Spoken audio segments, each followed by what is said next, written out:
chunk there from PYL. He's going to try and farm up. Death Sentence does connect, and Last Boy goes in. That's an early flash away from PYL. Sia's going to connect. There's that 2-second stun. Imp is going to throw out really early teleports. That's double teleport. Yeah, they're going to go in now, and uphill. He's getting a move back. Tyrus moving in. First blood to TSM. Not gets enough. Godby exhausted, going to be chased down. LGD, though, they've already lost one. Last one. It's going to go in. 2 kills for TSM, but Imp gets the trade kill. How much can he get back? Wild Turtle now, maybe the next one. Not over yet. We do see him trying to chase. Wild Turtle going to get some heal from that Harvester of Sorrows. 2-1 in the first fight. That's Jin's head. And the rest of RNG saying, yes, Mr. Uzi, we will do our best. Let's see if MLXG can deliver. As it stands, G2 are 3-1 up in kills. They've got a 500 gold lead. And Hyanan has been the recipient of both of those Lantern kills. If you look at the item differences as well, Perks has got himself the Luden's Echo, and here comes MLXG. He's still got that Rift Herald, but Ming's Death Sentence goes wide. The box goes down, Uzi jumps in. Here comes MLXG. Defensive flashes. Jankos has already killed Ming. Now Jankos is turning it back around. Defensive flash from Uzi. Teleport's coming down. Not just to find out. Perks blows up RNG, and G2 win the fight. It ends up being a 3-0 in favor of G2. It's the shield from Jenna to try and win the trades. Taking advantage for Goong. Remember, he got caught out again. Is it going to be enough damage? Yes, it is. Absolutely. Goong do one more shot. He will go down. Watch managed to pick him off to make it an even trade. The kill, of course, went to Watch in there, but the save had to come down. He did miss out on a lot of CS in that top lane. Goong had some great dodges right there. He was able to juke enough. He was gonna live, but Watch kicks over going to secure his death and the trade. Not over yet. Yeah, Watch is still in there. We see that Loveling is sitting around the side. He's going to face check in. Flanking in. Watch gets the vision. Teleport comes around. The slow on Watch. In comes going around the side. Standard lanes, Imp and PYL, they've done it before. It's not very often, but they're just going to play straight up 2v2 and try and honestly just outclass TSM's bottom. A lot of respect from both Wild Turtle and Last Boy, but you can see Wild Turtle takes a chunk there from PYL. He's going to try and farm up. Death Sentence does connect, and Last Boy goes in. That's an early flash away from PYL. Sia's going to connect. There's that 2-second stun. Imp is going to throw out really early teleports. That's double teleport. Yeah, they're going to go in now, and uphill. He's getting a move back. Tyrus moving in. First blood to TSM. Not gets enough. Godby exhausted, going to be chased down. LGD, though, they've already lost one. Last one. It's going to go in. 2 kills for TSM, but Imp gets the trade kill.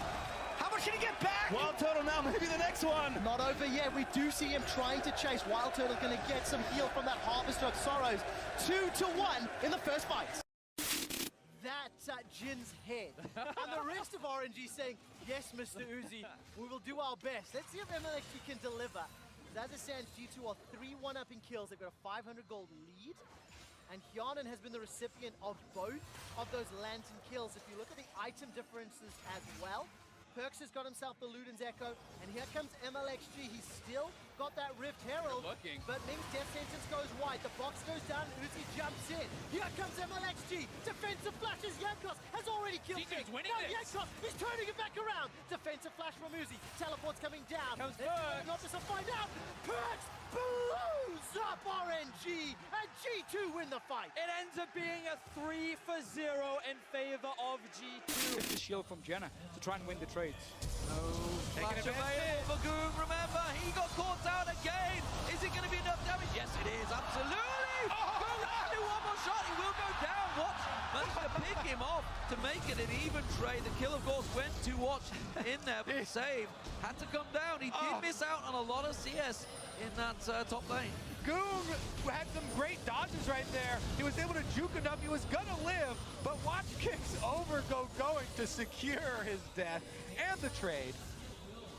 Not over yet. Yeah, Watch is still in there. We see that Loveling is sitting around the side. He's going to face check in. Flanking in. Watch gets the vision. Teleport comes around. The slow on Watch. In comes going around the side. Standard lanes, Imp and PYL, they've done it before. It's not very often, but they're just going to play straight up 2v2 and try and honestly just outclass TSM's bottom. A lot of respect from both Wild Turtle and Last Boy, but you can see Wild Turtle takes a chunk there from PYL.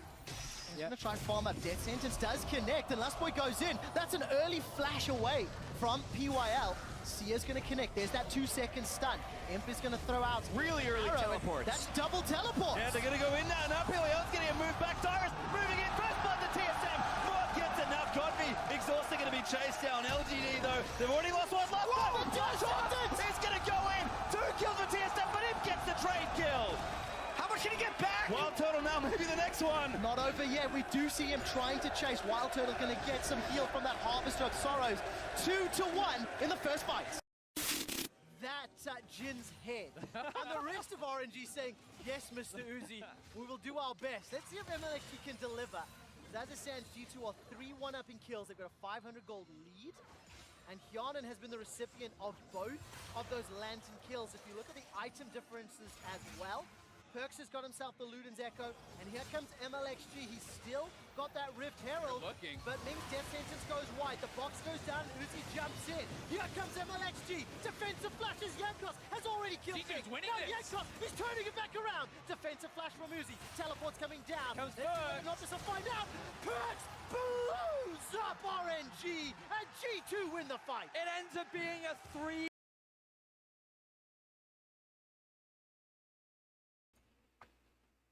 Hello, everyone, and I don't know what this is called. It's a stream, and I am here today with Madden, who is a freelance analyst and friend of the show. You may know her and chat as Assigned Bottom, so yeah, welcome. Anything you would like to say about HLE? Oh? Yeah. Oh yeah, Madden, the EA game. Oh yeah. So I think a good place to start would be looking kind of I mean, Hololive didn't have like the best like regularly split performance, but once they got seeded into playoffs, they like kind of realized that they had a chance at going to Worlds. So I mean, like, not that they're like 100% CLG, but they started drafting a whole lot like them, like with bongo comps, quote unquote.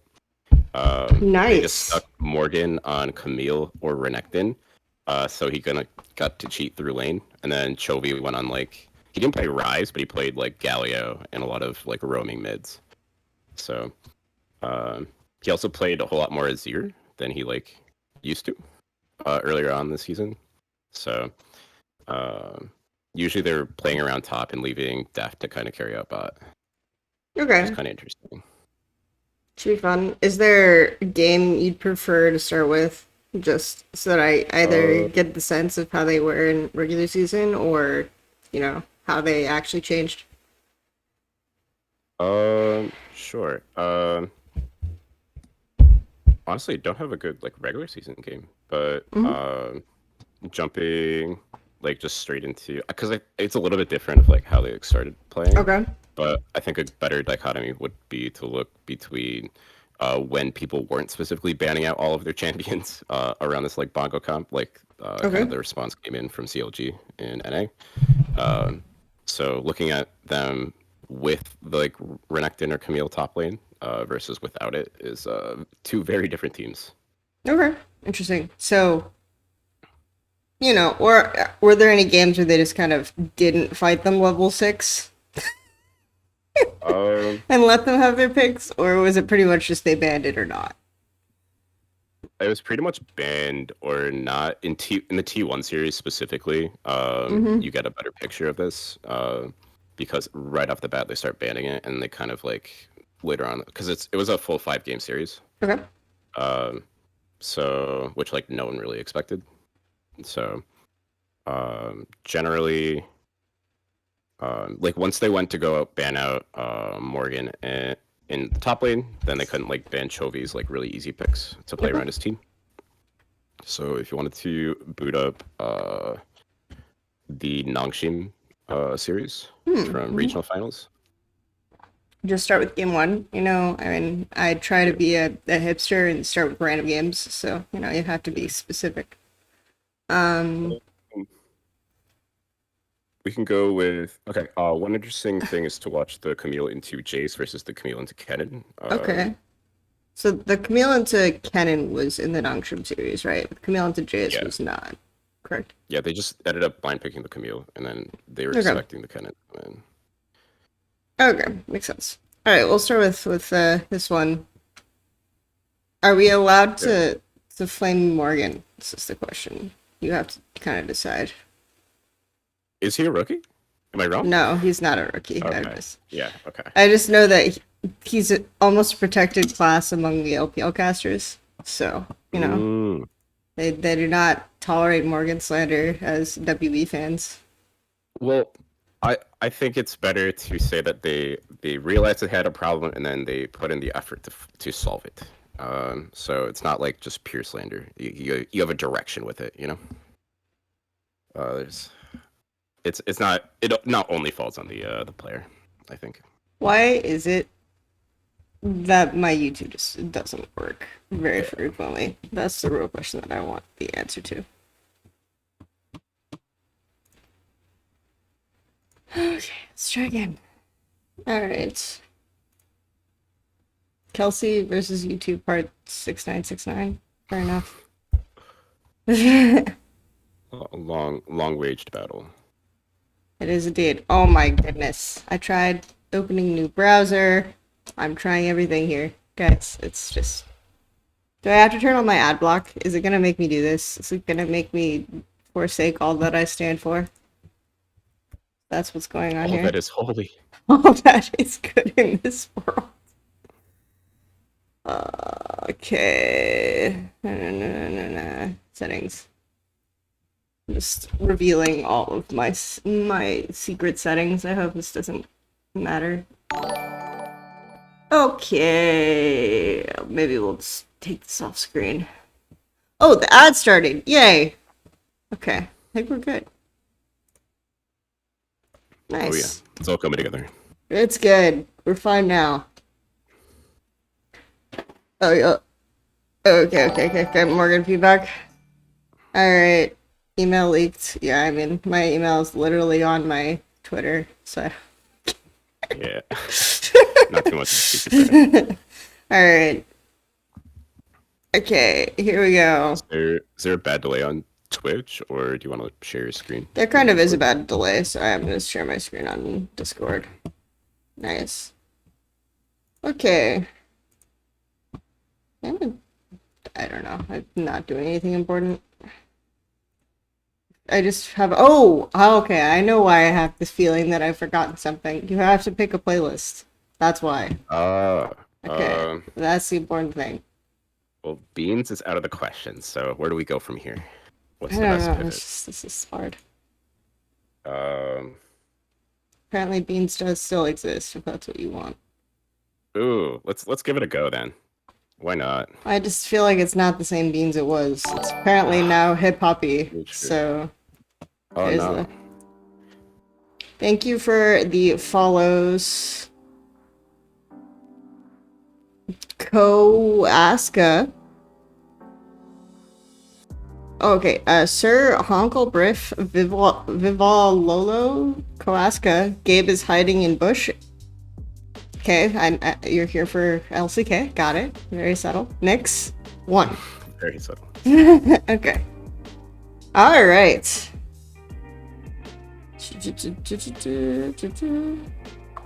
Not bad, honestly. I'm fine with it so far. Not that you can hear it, so that's unlucky. Always the worst part of being the stream guest is you can never actually hear the playlist that you pick. Okay, so let us start actually watching the video games. Okay, so LeBlanc TF bands. They're clearly just targeting mid lane. Alright, cool. Yeah, targeting Chovy. Mm-hmm. The Rise band is expected here. Now we're doing the thing. So, you said that you did a lot of draft analysis. Yeah, so I know that's not exactly your cup of tea, but I'm fine with it, you know? Yeah. Generally, seeing the early... Actually, I don't know why the Camille doesn't come out here. This is like kind of insane. But Deft also has a lot of... If he's not... Don't they they usually like picking the mages into Aphelios. Okay. But they're very comfortable just picking the Camille into the Cannon.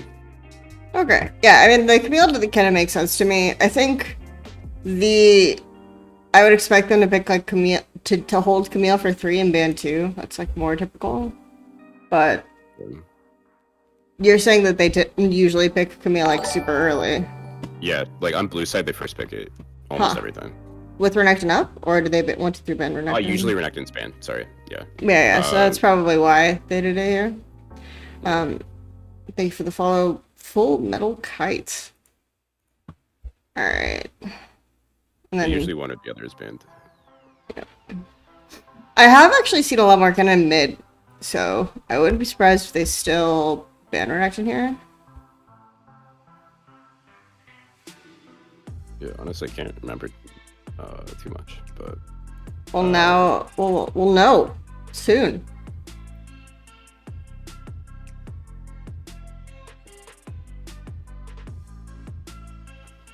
Is this the stream where you want Morgan die 400 times to a match that he played 400 plus times? Probably. We'll see. I don't know that much about Morgan this year. I'm really honest. So this is R5 Viego. Wow, just yeah, it's just R5 Viego. Casually, is that typical in LCK, or is this just specific to this game? It's more often than you would like. Okay. It's very interesting that we see, especially in Europe and LPL, we see like early priority on these junglers, but usually it's either mid lane or bot lane prio. I think to me the most wild thing I've seen so far is the Azir prio. Yeah. That's just 1-2 Azir. That's just let's fucking go. That's what I just saw. Is that I noticed that in the HLE drafts there's a lot of Azir, right? Or no, it's pick versus. There's a lot of Azir's versus HLE, right? Yeah. That's interesting. Is this like normal? People just think Chovy's Azir is insane, they must deny it, or is it just... I think it has to do with Irelia's priority in the meta. Okay. Could still play really into Azir technically, but... Yeah. Generally, or at least generally whenever people pick the Irelia blind, they tend to answer with the Azir as well. Irelia was also banned this game 1, 2, 3, so that's interesting. Right, yeah. But, so yeah, definitely just like the priority out of nowhere just on Chovy, when Chovy isn't really known for Azir. Yeah. He's obviously had good career performances, but it's definitely a change of pace. I just look because so many people... I only noticed in the playoffs. Like, it looks like Nongshim and then the team before. Sorry, I'm gonna go back again. I'm just truly a degenerate when it comes to this region. Sandbox, got it. The team before, basically, we're picking Azir into him. So we have the T1 and then the Sandbox picking just Azir. I believe those LeBlanc picks right in a row are both first pick. Yeah, that's normal too. On this side, I think. So, like, none of that isn't surprising to me. I think the big thing is just why is Azir picked like this? Yeah, anyway. No. Like, I 100% agree. Okay, so we've got Azir versus Syndra. Okay, so Augers. does Chovy know how... This might be a spoiler, but the most important thing is if Chovy knows how to play for the Azir power spike as opposed to skirmishing at Rift Herald. This is the real question that we must answer today to determine how HLE will do against CDG. I think Chovy could be forcing fights earlier than he should, but We'll look into it. Mid lane is probably what I play least, so in that aspect, I'm not too good at analyzing what Chovy does. All right, I'm expecting the top tier Varus breakdown. Actually. Oh, of course, with Deft. Just watch him get caught out. Every single time he plays Varus, he gets caught out and dies and stalls the game for... You're a Varus main, right? Yep, Is my pretty much. Got it. On hit versus lethality is a very, very fun conversation. Yeah, I mean, just tell me when they go it incorrectly. That's what I'm looking for here. Yeah. Okay. Yeah. Okay, so yeah, I'm looking for basically Rich wins early, and then Camille gets to a point where at like almost one item. Rich is on the verge of one shot. But we will see, we will see. And then, bot side, okay, we've got the Hail of Blades virus, which is just common regardless now. Yeah. I think in this next patch it's gonna maybe go back to lethal tempo, similar to how Azir uses lethal tempo to hit someone and then push the wave out. We've got Comet. Kind of We've got Comet Azir, so Chovy is gonna play for lane like a true degenerate. So let's see how this goes. Chad. Yeah, a legend. That's basically, because I will be honest, the most I watch of HLE is Chovy Profile. Yeah. Or Chovy POV. Is there anything else to watch? Yeah, I mean, that's what I'm told, is that there isn't. So that's part of the investigation, right? Is there anything else that's worth watching on this team? Okay. Notably, Deft is like pretty good at zigs and stuff like that in the bot lane, so this is a good meta for him. Oh wow, they actually just engage level 1 and Varus. Did Varus like even hit anyone with that fire? What the fuck was that?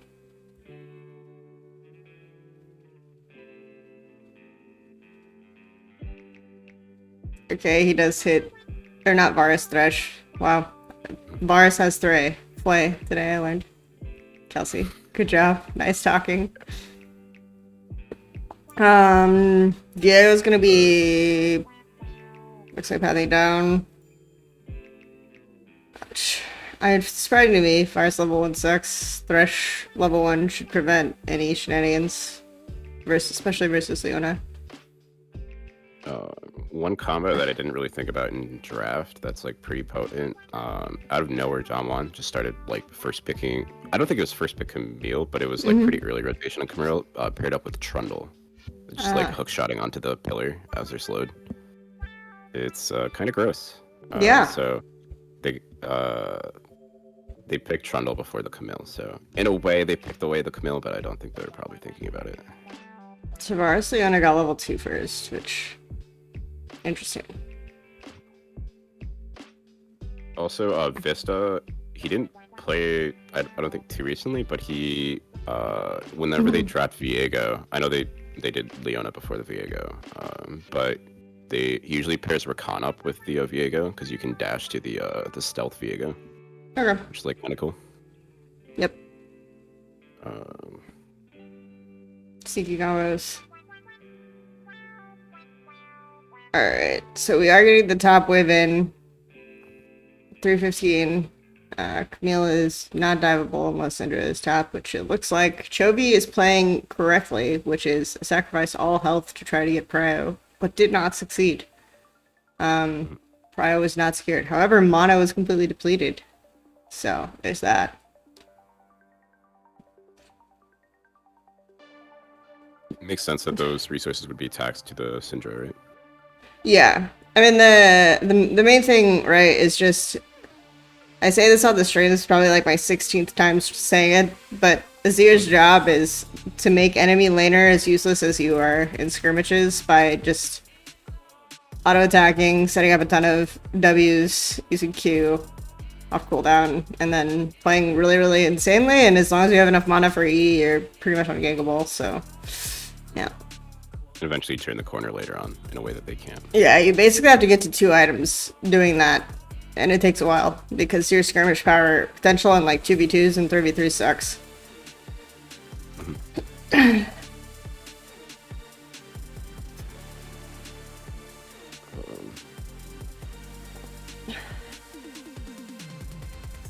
What an interesting drum beat. Anyway. Alright, so we got Ors on top side.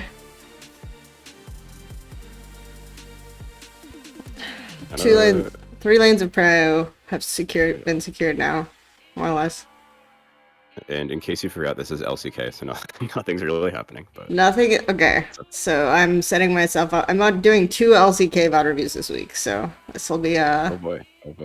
I'm excited. Genji is on Sunday, so. BDD enjoyers, where you at? Exactly. Okay. All right. This is what I would expect to happen to Morgan. That was like a boredom engage, is what I just saw on my screen.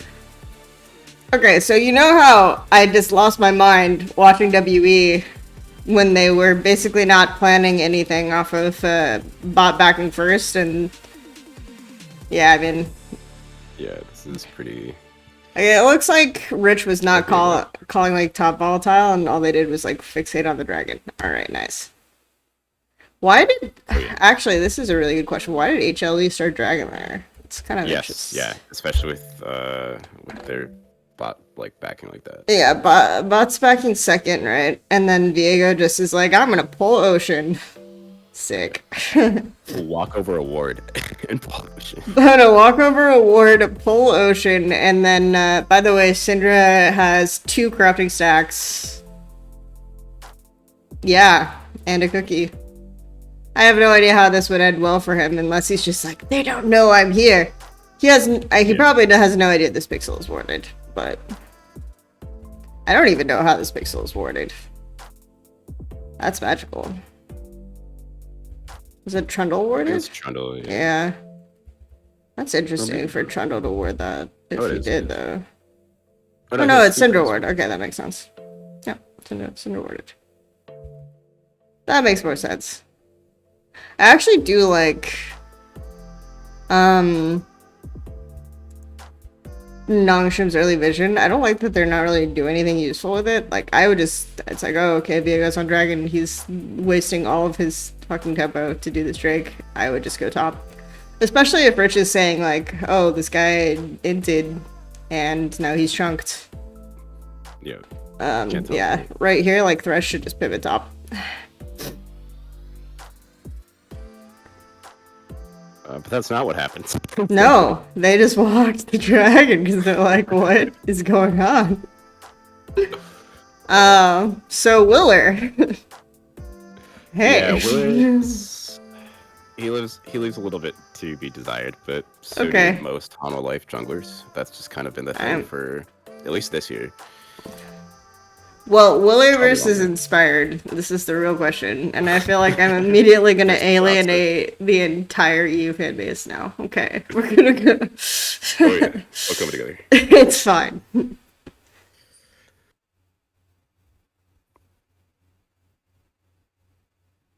It's like yanking Morgan. There's just not a lot of it. Okay, got it. Thank you, Max. I appreciate the color commentary.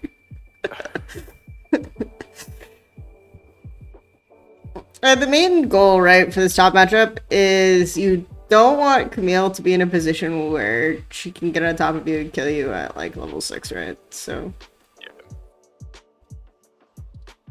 if you can't gank for Rich and deny Camille a top wave, that's pretty nice. Even if she TP's back, right? Because they would be pushing a... if I remember the scenario correctly, they'd be pushing a non-cannon. So they'd deny at least, like, half a wave even if he TP's back. Which isn't bad.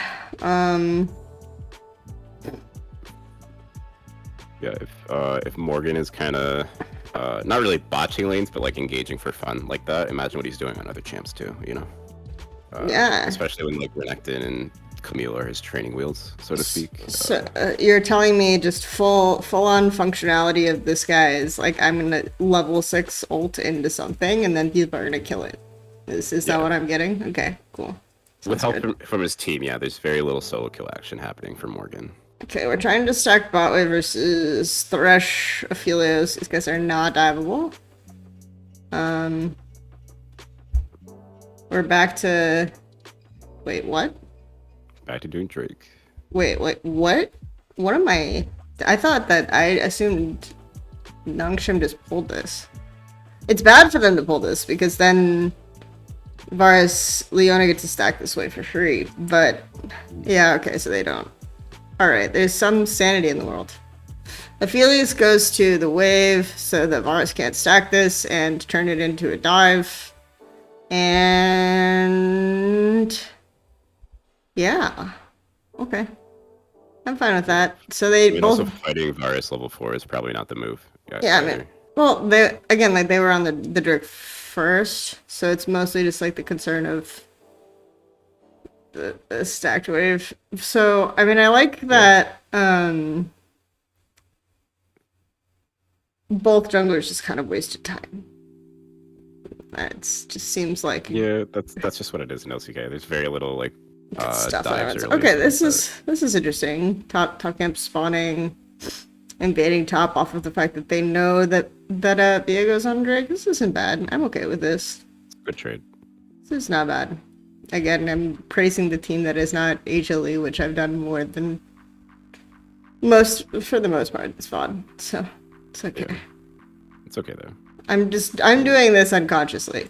I'm not intending to do this. I'm just doing it. Yeah. Well, He only got the red buff though.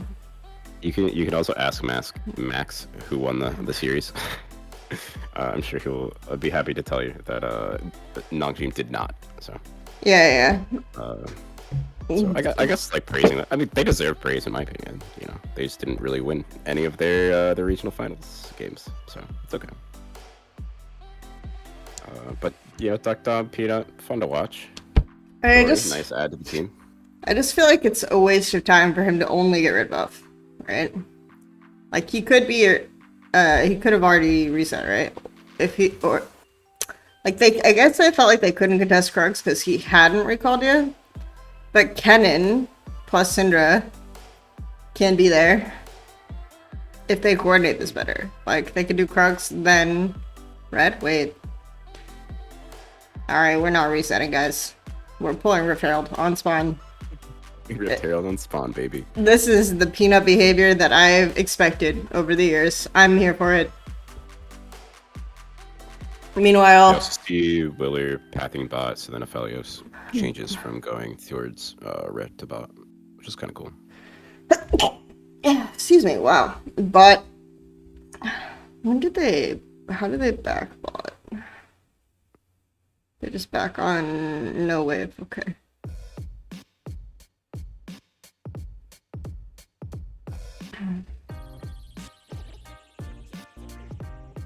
I really want to see what bot wave looks like when they back here, because it looks like they got some of the wave in, but not all of it, and that maybe there was like a freeze angle here.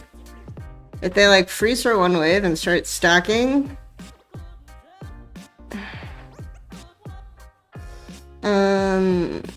so Camille hasn't used ward yet.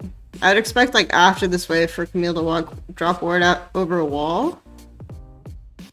If they do that and Aphelios shows bot, he's just dead, right? Without the rush. I think so.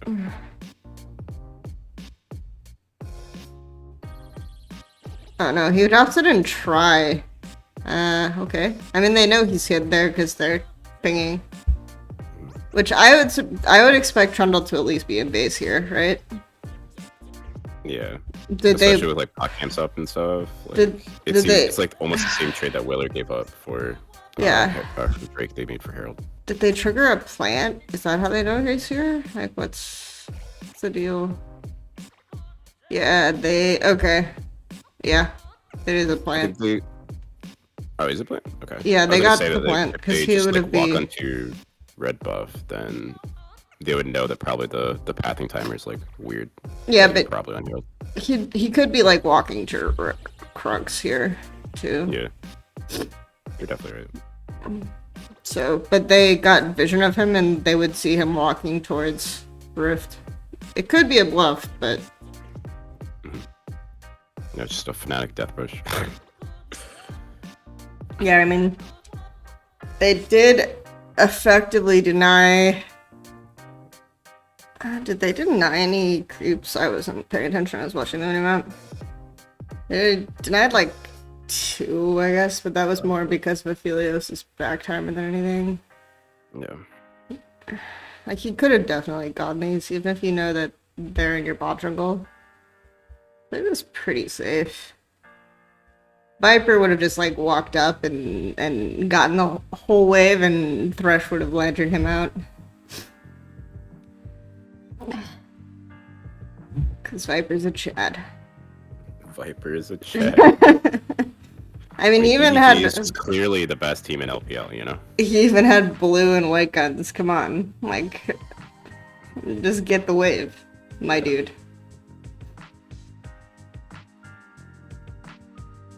Felios is like one of the only ADCs that I don't. I know generally how he works because I've like watched a million games of him, but I've just never played it or like tried learning. Yeah, I mean, main thing is just like if you have blue gun, you clear wave instant. That's like the the most important thing for that interaction. Yeah, I generally know how like it works on paper, but I don't like look for these angles. Is what I was trying Right, sure. Alright. Morgan's looking for... So, this is Omni Stone Camille. I just noticed this right now. This is also first item Serpent's Fang from Varus, which is really bad. Oh my god. Varus isn't the most comfortable tier stacker. He would probably prefer Muramana like first, so he can stack it faster. So going... I think it's okay if you go like Serrated Dirk and then you build your Muramana. But investing a whole item before Muramana is pretty troll. So, but the Lantern Shield. Oh, the Lantern Shield, yeah. But the Lantern Shield, okay. I mean, that's all a valid point, but I mean, the Lantern Shield, so. Also, Mountain Drake is the second Drake, so we know it's not going to be Soul. There you go. So, even more so against Serpent's Fang, but it's okay. Lantern Shield and Shield Bow Shield. But Shield Bow isn't gonna be completed until after you get your... It's fine. I'm fine. I'm okay. Everyone's fine. It's... I mean, that's also why they nerfed Serpent's Fang, right? Yeah. Because, like, people were building it when you didn't even need it. So, you know, maybe he knows something that we don't, but, yeah, no. just get Muramana first. It's so... Even if you're going on hit, I think Muramana's fucking busted, so... Is it just here, or is this Thresh, like, really bad? That's what I would like to know. Like it's this, not too comfortable. I see this gauge, and then I'm thinking about the level 1, and I'm just like, what is going on? Yeah. What am I? Well, we have to play if we first pick the Felios, we have to play for Thresh with it. It's fine. You can't like pick Braum or anything. Like that's. Well, that's I mean, you can like Thresh Aphelios is great, right? This Thresh is terrible though. So right, yeah, that is my point. Okay, is Kellen better at Braum? Is that why we made the comment, or? In terms of Braum, just how White Gun or even Red Gun interacts with Braum's passive is like a pretty good combo. So if you're looking for a support the combo with Aphelios, and like if you can't give him more mobility, giving him the easy access to a stun is pretty good too. I'm being told that Kellen choked, so. And apparently is one of the best Threshes in LCK. So, what do I know? Okay. Wait. Good to know, good to know. We are not doing a Kellen VOD review. What? Oh, he flashed. Okay, that's fine.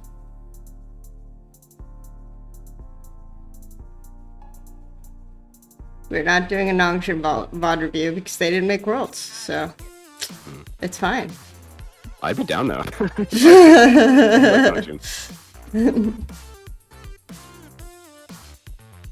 But definitely, I think more fun than watching Genji, I think, but...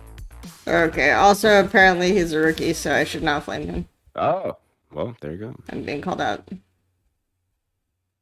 Okay.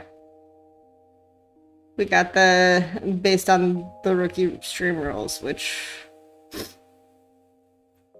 Definitely the best thing I can say about Hanwha is that, like, they clearly knew what their, not what their problem was, but they clearly knew they had a problem, so they, like, kind of, like, realizing that they still have a shot at getting to Worlds, they kind of, like, straighten things up.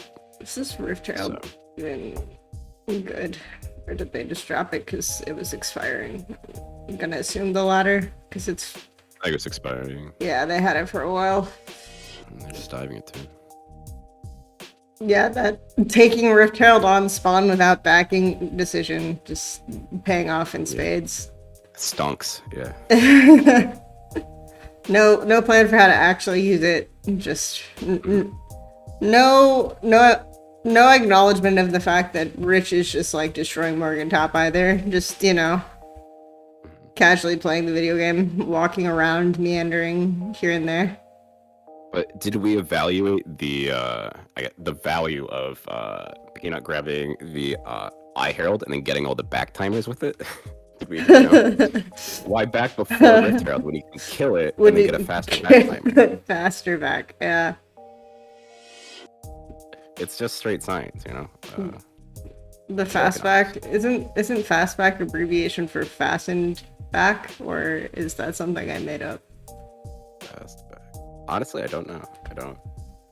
Like visors with fastened backs. I don't know why this is coming into my head right Snapback? now. Snapback? Snapback? Yeah, that might be what I'm thinking about. Tucker has Yeah. a little bit, not exclusively, but Yeah. Okay. From here, I'm kind of expecting. Let's see. What can HLE? And HLE had no lanes of prio, and we're not punished for it whatsoever. So, now we have Azir almost completing first item. This is gonna be a long morning, isn't it? Okay. yeah. Definitely.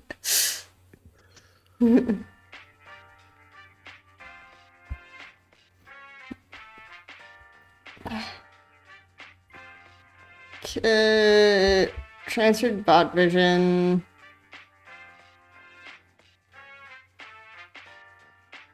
Oh, Herald's up again. Gotta go. Oh, are we going Rift? I was thinking that. So, Okay, yeah. Because Thresh, joke. Thresh is looking for invade here, is what it looked like, but they just got vision. We're not. You could deny the blue buff on this rotation, I feel, but Thresh would have to go. Like Thresh kind of greeted timers, so Thresh has to go back bot now. But Syndra. Oh, we are going Rift. Okay, whatever. It's fine.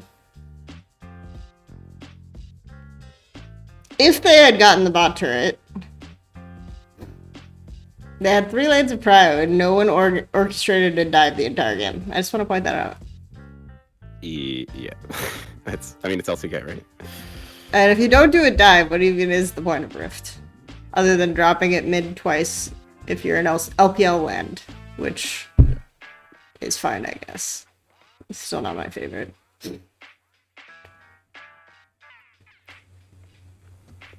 Okay, we got the Rift Herald, guys. It's important. Locked down. It's here. Kill the hunt spawn again. We got it. Okay, so we've got 2 TPs top. I'm assuming Morgan back's here as well. Theft is further prolonging his mirror mana completion, by the way. Just Nope, about another Morgan circuit is not backing here.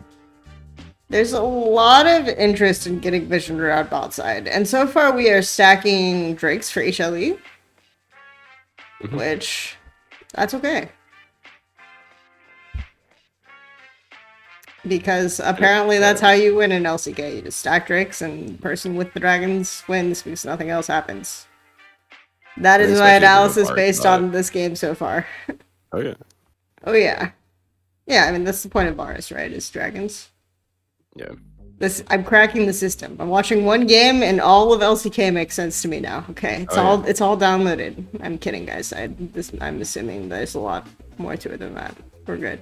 It's like the Zach Galifianakis meme with all the numbers. Yeah. It's like it's all coming together.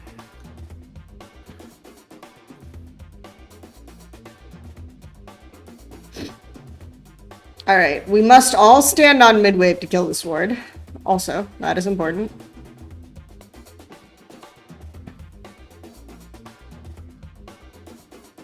And they're just gonna give vision here, I assume. Varus should, yeah, okay. Q wind up. I was gonna say, if they don't engage on this, I will be very surprised. Okay, nice cannon, TP, not bad. Yeah. I wouldn't have drifted to the I wouldn't suggest drifting to the left, so that's like a minor thing. Drift to the right. Yeah. Chovy didn't even ult, right? So. Not yet. So. Chovy didn't even ult, so it's not like he got pushed away. He just kind of walked over there. Yeah. I think they realized that Chovy still had ult, so they backed off. It was Yeah. the thing. But you should force Chovy to use ult. Like, and if you just ult the cannon away, that's pretty good, because then you... I think... If they haven't taken his flash, they know they get insect there, I think. Definitively. Yeah, but if he has to use it on Kennen, otherwise he gets CC'd down, then it's pretty good. Let's watch how this goes again. You're right. Just Leona eating hook. Okay, dead. Valier's out of the fight completely. Yeah, I mean, he just, I don't know. I guess Vista, like, really hurt him in a past life. That is my take. It was also like a two-man, like it was a two-man scatter of the week, too, from Syndra. Oh, he got hit by the scatter of the week? I may have missed that. I could be wrong, but, like, where they, I think both of them line up for it there. Jovi Morgan. Oh, I mean, no. I'm talking about, yeah. The scatter of the week. I'm mostly just talking about the Kennen positioning. Got you. Maybe. Yeah, because I think if Syndra is getting the scatter of the week, then Kennen should, like, get on top of them, right? That would make sense. Yeah. They'll be forced out of the fight, but instead he just, like, was really, really hurt by Vista in a past life and had to kill him. Had to. Thank you for the subscription, The Blast.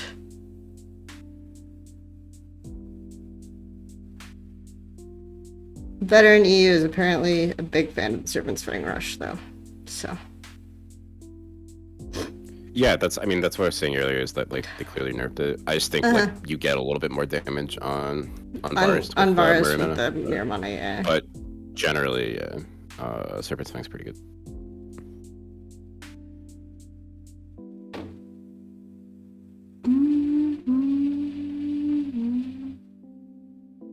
Thank you. Did I already say this? Thank you for the subscription, The Blast. I appreciate it. Very based. Very based. Okay. Put some burgers in the chat, baby. Let's go. Alright, we've got some... We're showing on 3 lanes, but Nongshim's ahead in recalls. Okay, so we should... Oh my gosh, this is so painful.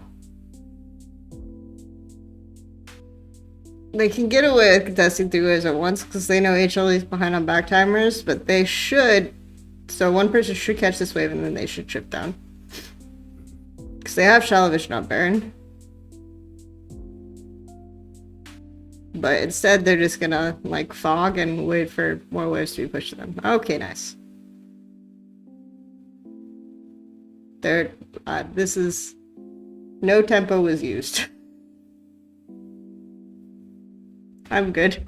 I'm fine. Yeah, it's fine. The dog in the room of fire. It's fine.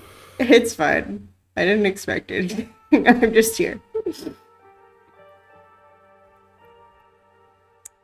I like how I'm analyzing Nongshim. Okay, so Azir got the wave in top. Clearly we're setting up vision. 4 turns of Merc treads against Syndra, by the way. Stonks. Controlling top side because Kennen is still showing on bot wave with no TP, so nice. This is just free top side control for HLE.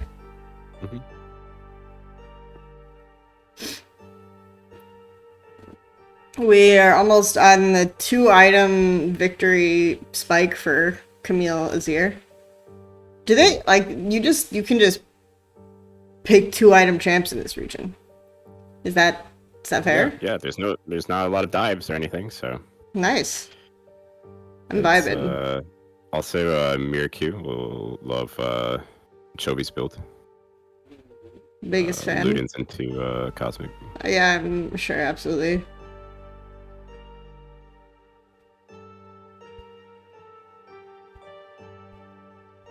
This is S7 gameplay. I leave to watch something more productive like porn. Yeah. Thank you.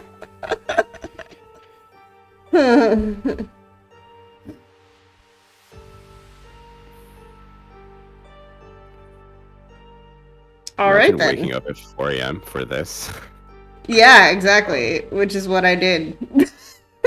Yep. It was great. And Deft just is forced to flash like that. Do you know what? You get mid prio if you just put more people on the wave. That's the important thing, okay? This is the TSM way. We got the flash. The thing is that they always know they have numbers advantage. Who has numbers advantage? Because people are always showing on creeps.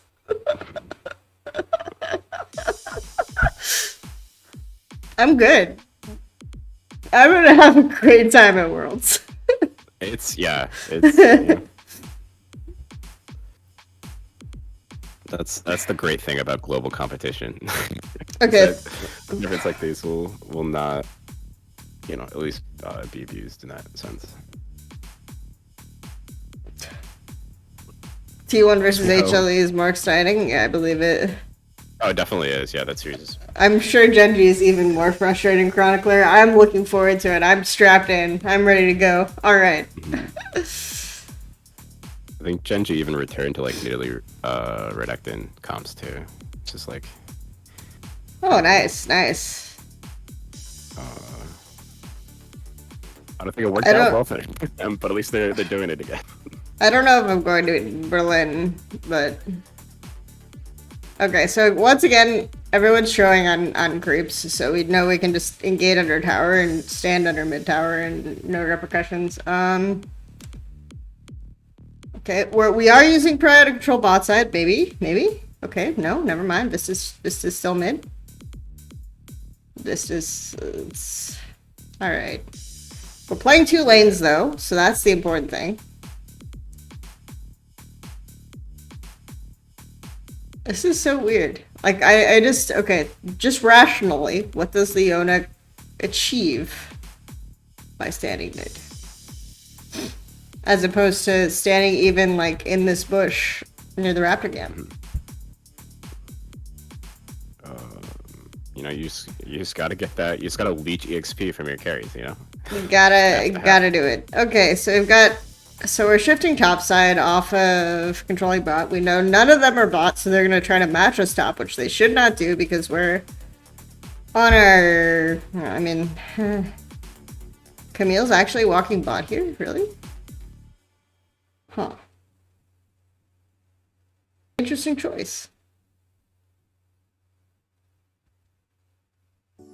You don't do anything walking bot here. You show bot here, you should die. Right? Yeah? Yeah, especially if you... No? If they know at least some of the bot camps aren't up, you only give you really Sydra's one option. just gonna go top on the wave. Alright, nice. Okay. They are making a play. It was just really delayed. It's fine. Also, Deft completes Mirror Mana. Good for him. Okay. Moving up in the world. HLE, the important thing is that HLE is making sure Baron isn't bugged and that it does indeed take damage. So, yeah, that's good. I was concerned about that. The old purple worm was feeling left out, Yeah. Peanut gave a lot of attention to the Rift Heralds, and Okay, no E. Baron was set. All right, well. No engages were had from supports and Rich TP'd. So. Oh? Yeah.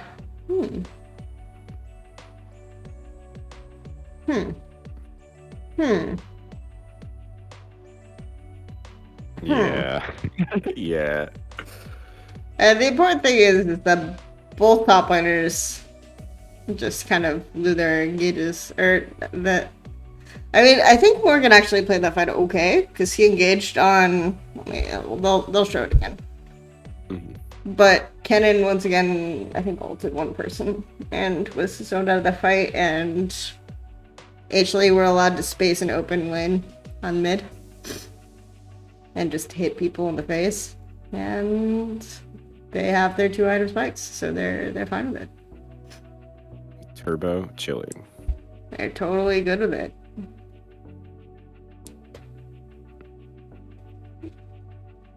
Morgan out of lane isn't that bad, I'm sure. That's generally what I've noticed as well. Deft out of lane is like a whole different question, though. He gets caught out once a game. It's like it's usually doesn't lose him his kill the game, but if you're contesting 3 waves at once, then someone is getting caught. I'm just gonna throw that out there. That should happen. Yeah, that's not. So I'm not gonna call that a Deft problem. I'm gonna call that an everyone problem. Yeah. Okay, we engage. So I think this is fine because you're engaging on like their primary zoning tool. And then they just kill Syndra mid.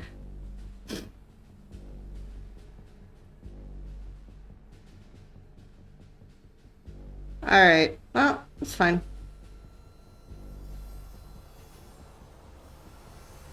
Okay, let's look at the mini-map, the state of the mini-map, and we all run to Dragon.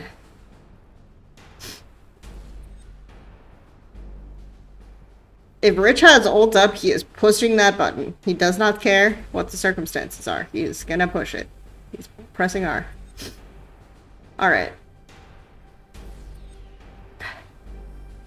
Ophelia, Syndra still have ults. And Willer are low, but it doesn't matter. They would still definitely lose the fight because all the carries are full HP. You're still ult. Let's see. Yeah.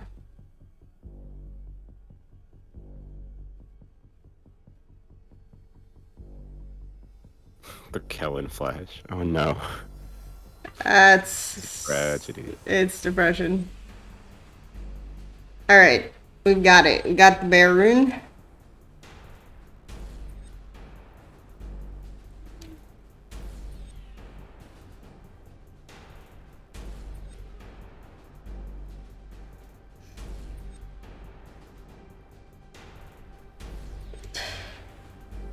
Nah, but they are actually just gonna do this. Yeah. The entire day, aren't they? Leona is not bad.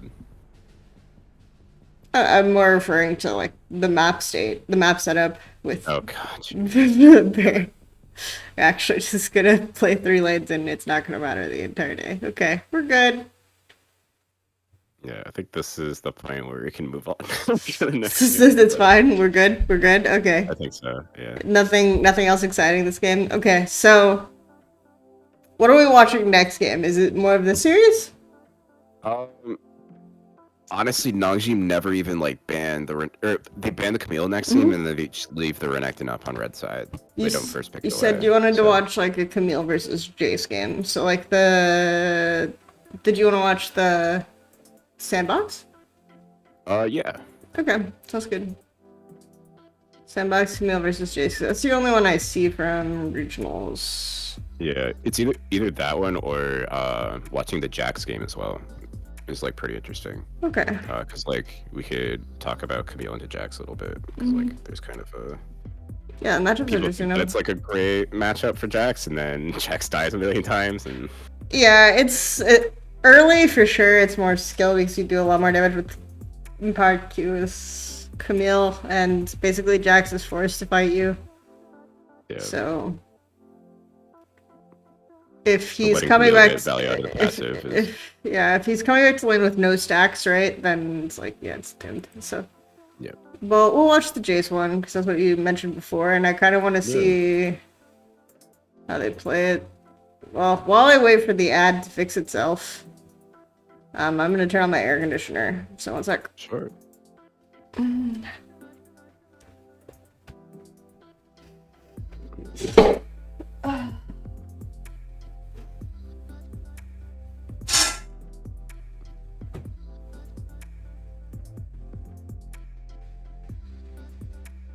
Yeah, definitely. Chronicle is definitely right in saying that the T1 series is good.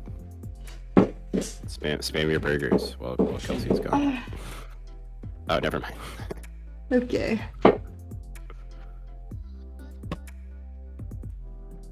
We are still waiting on the ad to load.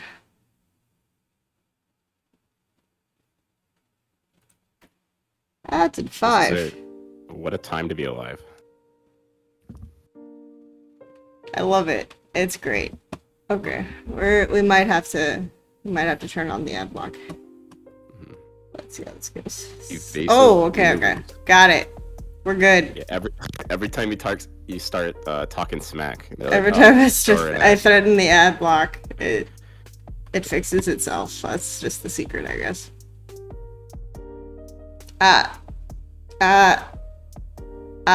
We're loading. We're loading for 10 years. Okay. So how are you today? I'm doing great. Nice. You know, had my hot coffee in the morning. You know, it's great. We tried the refresh trick a million times, and with the last VOD Night of Rohan, it's like the only solution is just to let it sit there for a sec.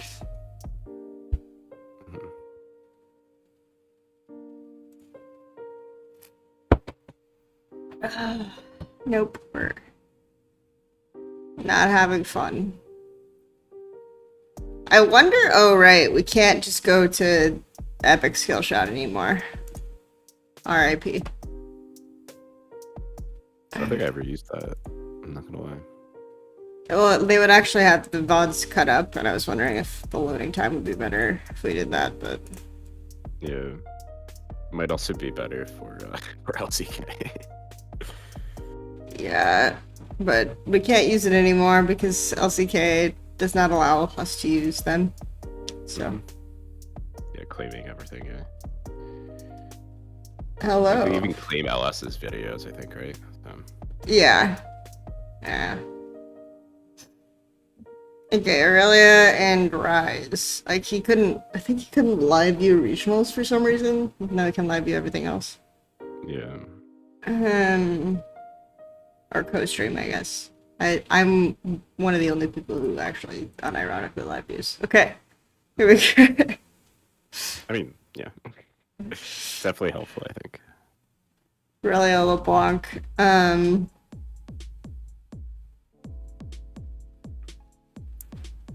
Yeah, you... Obi... Oh, go ahead, sorry. Ned Brohan was just talking about ads on YouTube. Ads on YouTube, so go for it. Oh, sure. Seeing Chovy just like, or at least Chovy's team constantly banning away Rise is very interesting because I feel as though Rise would like go well into their playstyle. Like we saw 100 Thieves, notably towards the end of the season, really use Rise to like rotate to side lanes and everything. And yeah, maybe using someone other than Galio to collapse on these side lanes in combination with Camille ult.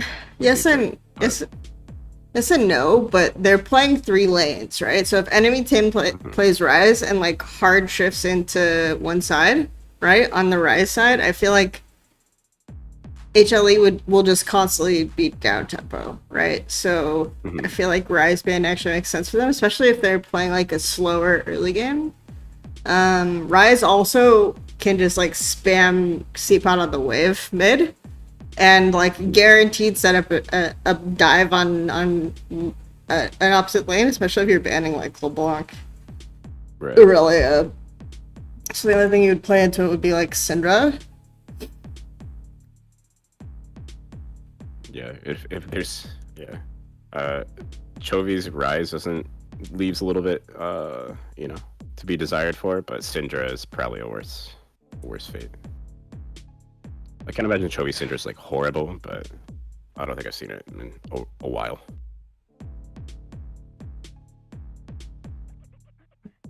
Jace. Yeah, respect Jace. And I think a lot of Rise players right now, like they will just play Rise into Syndra. They'll still try to like use C-Pod, get a free back, or they'll use a W to try to set up a gank. And then again, you just win side lane later. So. Right. Jace first pick. So they're gonna pick Camille into Jace, which is actually not that abnormal. Yeah, kind of how I see the Jace into Irelia matchup as well. Like technically, if Jace like plays it perfectly, Irelia is like kind of hurting, right? I would say Aurelia is way better into Jace than Camille is. Sure. Camille should definitely, if Camille tries to contest first wave at all, she should lose a lot of HP normally. Got you. And then she doesn't have the option of basically just engaging on level 3 and getting like a huge chunk for free. It should be harder for her by a lot because Jace is not going to just stand by a wall. That's the most convenient way to get the engage. So also you don't do as much damage in all-in as Aurelia does. Got you. Good to know. Good to know. But yeah, I mean, Camille matchups are still just like, okay, if we're auto trading, then I shouldn't die and I'll get 2 items and shit on you. So that's pretty much Camille in general. Yeah. Also, just the early Nidalee into Viego. I mean, Lee Sin's banned, so it's like kind of okay, but yeah, you'll just clear faster, and Azir will get prio, and Jace will get prio, so it's fine. Ryze also, if they're prioing, there's like huge Azir at prio. Ryze is also pretty good.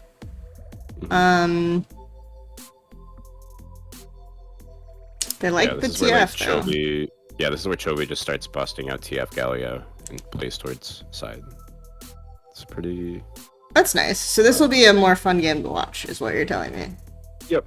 Yep. Do they... Games are a little bit resident sleeper, but like this is what I was generally talking about in terms of like bongo comps like CLG. So I'm looking for 3-minute roam and 6-minute roam. That's what I want. This game. Am I not gonna get it? You might have your hopes up, but I remember actually reviewing a Gen G game last year with Sligo, and he was like, "I like how they played TF." No, it was Damwon actually. It was not a G. I like how they play TF Camille, but they didn't really use it until like 20 minutes. I was like, yeah, that's fair. That's definitely fair. But they played it much better in Worlds, so there's hope for the scene yet. Okay. I also think the coaching from Damwon is like a little bit different because they gave up Dandy for K-Coma, and now they just have both Dandy and K-Coma. Nice.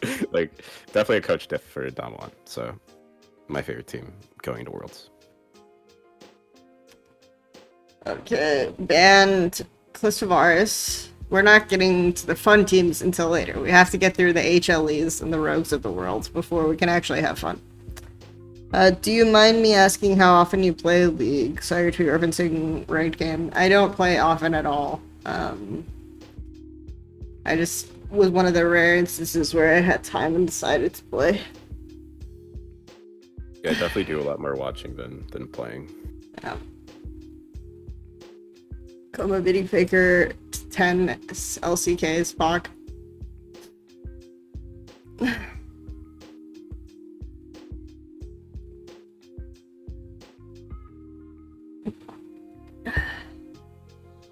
Alright. Ezreal into Aphelios.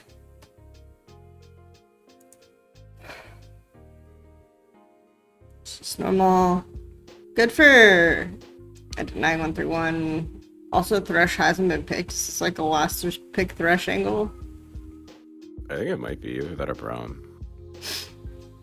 Because Thresh would make sense, because you can actually contest mid-wave in mid-game then. I like how they literally just picked their champion. I feel like this happens way more often in LCK than any other region, where they're just like, yep, we're just phoning it in the draft, just pick what you want. Yeah. Like once like one pick like kind of gets off of like where they usually draft from, then everything else kind of like goes off the rails. Yeah, it's just top. Sorry, I find stupid things funny. You're right. It is the problem. It is the problem. It is the problem. Okay. Well, Braum is good for if you're using poke to contest midwave, right? Then Braum is good. So Jace would like rotate from side and hover, and then try to poke for fog, and so Aphelios is getting wave. But I still prefer Thresh. Because I feel like Braum, you're blocking like one projectile, and then your cooldown's down, and then Ezreal and Jace or Nidalee and Jace are still there. Yeah. But on the plus side, Ezreal and a shock blast. On the plus side, you have Camille TF, so Camille should get side pressure, and TF should be able to pour behind them, so they can't just like stand on midwave for free then. Right. So we'll see. It's a lot of poke though. We're very pokey with our Azir doing random shit. Prince on Ezreal. Nature is healing.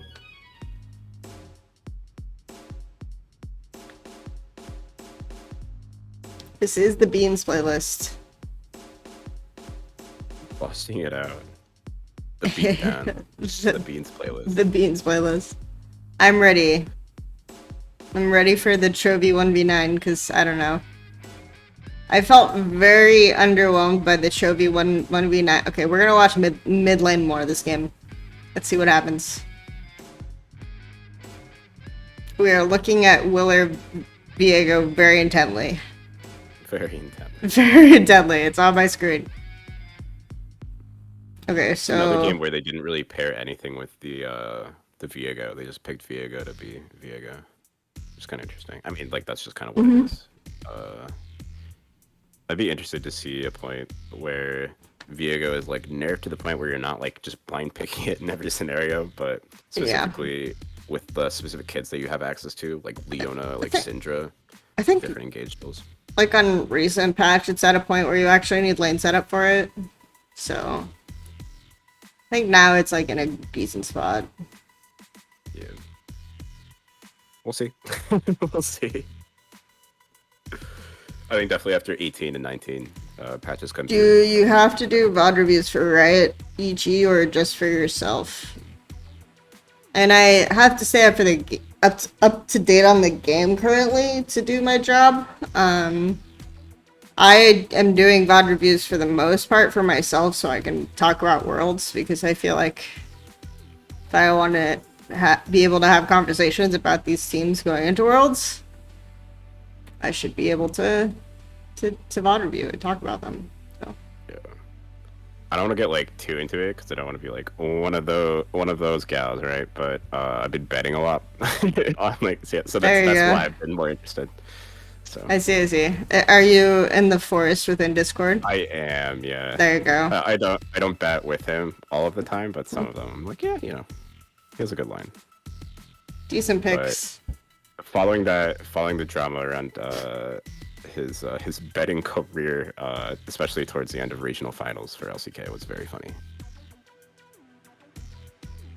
Yeah, I mean, Ezreal's good here for sure. Good. Oh, yeah. Oh, sorry. I was just answering chat. Keep talking, it's fine. The longest I forced with it was like, all right, we're hedging against Chovy, and then Chovy was like doing like, you know, COG Congo stuff, so it didn't matter like how Chovy really played. And then finally against T1, he's like, all right, I got Hama Life over T1. Which like I also placed that bet as well. Which like it went to the full 5 games, which no one really kind of expected. So it was just funny. Definitely interesting. Last time I was watching his stream, he was just ranting about Hanwha Life. I was like, Hanwha Life is the new Mad Lions. He's like, yes, they are. So. Yeah, it's definitely interesting. But I also live in New York, so I have to travel to Massachusetts to place bets. So I definitely do it not so regularly.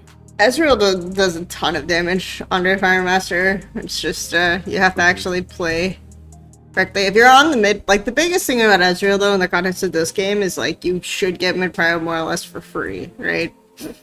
And then this will set up for strong side lanes. Problem is that Camille TF should be very, very effective into side lane. So you're forced to basically stand mid and poke people, which, judging by how Hanwha Life played the last game we watched, is probably a decent strategy. So we'll see. Not bad. We'll see if there's adaptation here. Okay, so Azir playing this matchup decently so far. I actually really do appreciate that when I see Azir picked in both of the games we've seen so far, they are playing it. So I judge basically Azir play in early game based off of like HP bars. They are playing it like how it should be played. So often in an A, I see Azir picked and it's just like both champions are full HP on the way. It's like, alright, sick.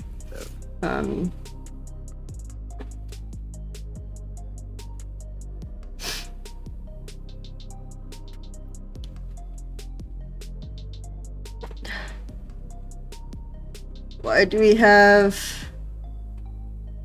Who's asking this? Why do we have so many viewers again? I think it's just because right now there's not a lot of competition. Like, people aren't watching other stuff, so we're having some VOD review viewers, which is not bad. Definitely, yeah, definitely in these 3 weeks in between, like the finalization of like the world spots into like world starting. Definitely not a lot of league content happening, so we'll see. Yeah, this is pre-European scrim time. That makes sense too.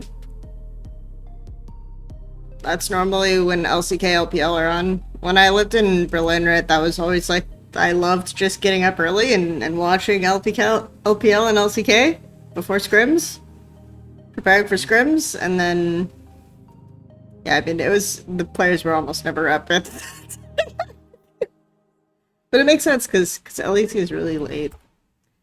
It's like after 5. Compared to NA where LCS starts like midday, it's very different, I think, schedules. Yeah,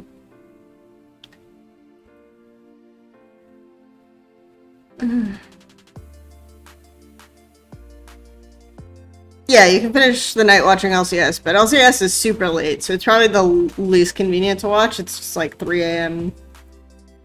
I mean, it's perfect to fall asleep to. Yeah, exactly. Compared to now, which is like, most people fall asleep to LPL, LCK, which is unfortunate, so. Yeah. And... Alright, Summit's doing okay so far. I've heard Summit is decent this year, but... Yeah, I think Summit's performance is also like a pretty good reason why they're doing pretty well. That and also Ezreal's been meta the entire, or both splits, I think. So Prince is kind of feeling himself. Prince is the Ezreal Prince. Yeah, pretty much. I think Ruler plays a lot of Ezreal in places where like people wouldn't play Ezreal, but Prince especially. Just like, oh, Aphelios is down. Like, why play AP mages? Just play Ezreal.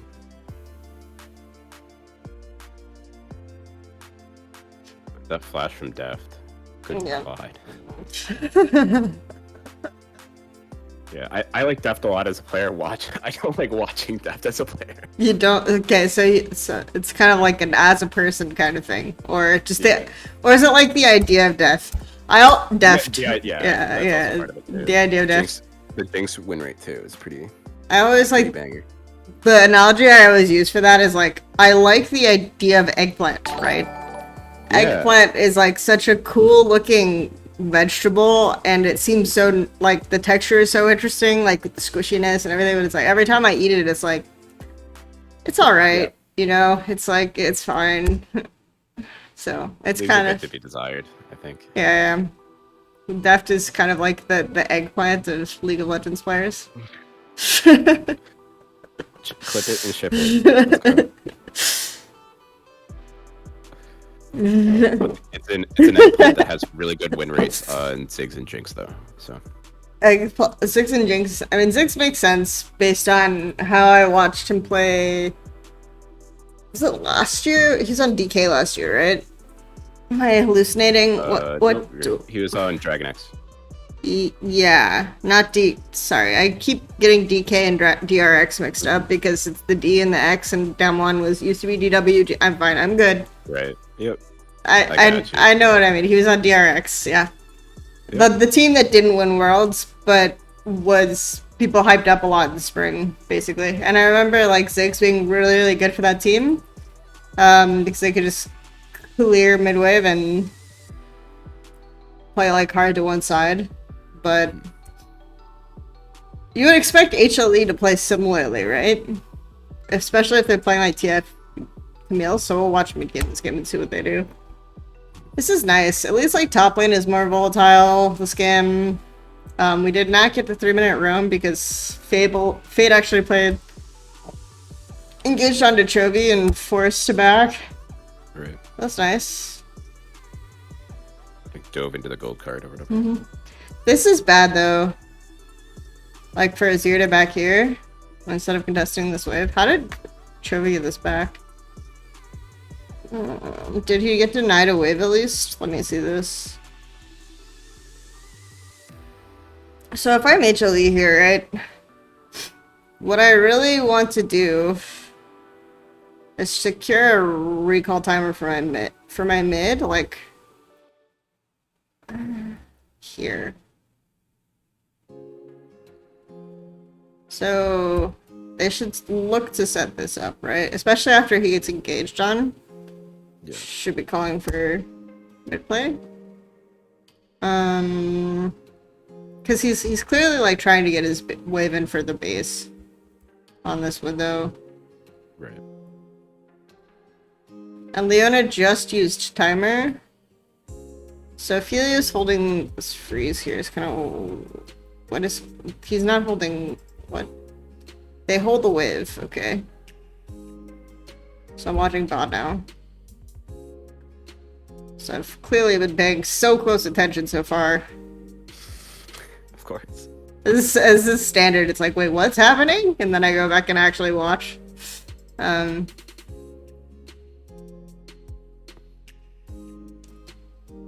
now there's no Q, right? So let's stay this wave in. I feel like Osbrom should clear on this one now. Oh, he TP'd back on 330? Huh? Interesting.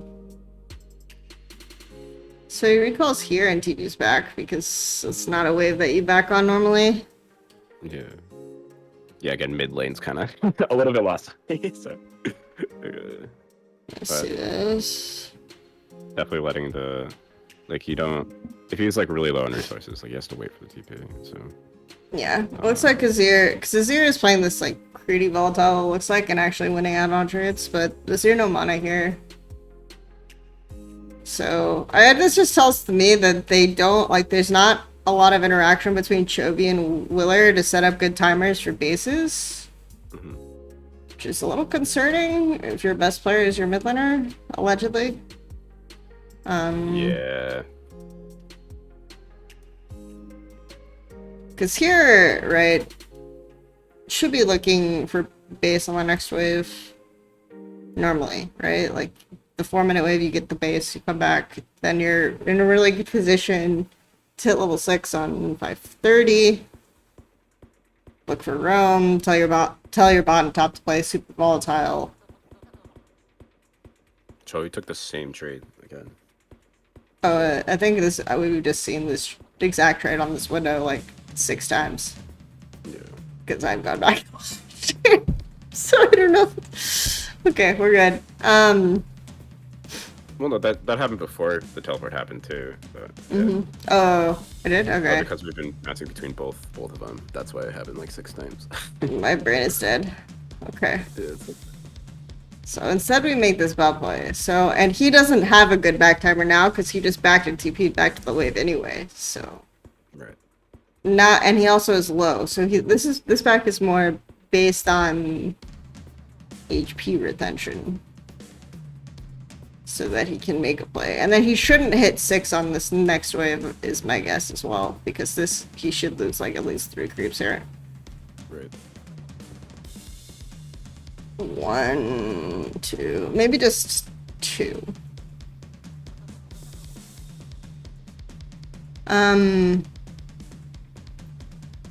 But either way, I'm expecting him to maybe not hit 6 right away. We'll see. Either way, Jace is looking for a back on this window, which is really good for him, so that he doesn't get ganked.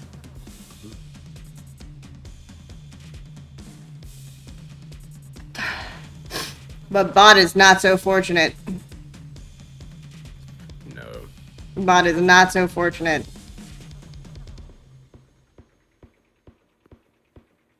The plot twist.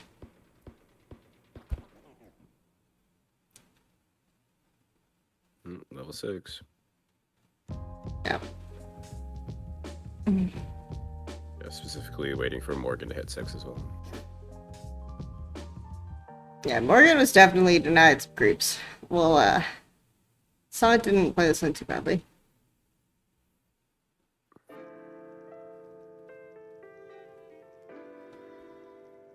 Other than not looking for like a dive window and TF had to back and TP to lane, that's like the dive window you look for by playing really volatile as Jace, but otherwise, you know, Summit seemingly played it okay.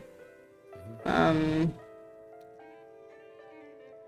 you saying push in the top wave and then rotate mid? No, I'm saying like once TF uses TP mid and it's pre-6, and the fact that Jace was getting like favorable trades, Jace should just be looking to hard poke under tower and then set up a dive on that window, right? Because it's like you're not gonna get punished by TF for rotation. Right. True. Also, you have so many timers from bot with effort, so if you want to snowball the Jace, that was your window, and we didn't play for it, so.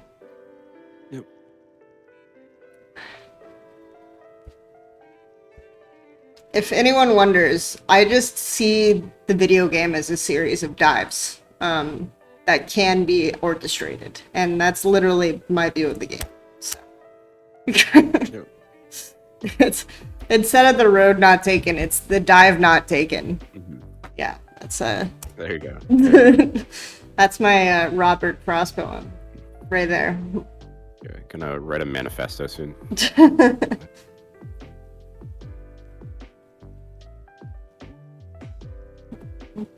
Years of conditioning as an LPL watcher.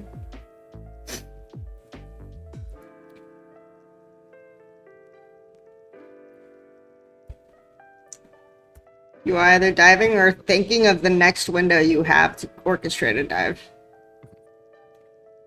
There is no fast push, there is only stacked wave and deny. So,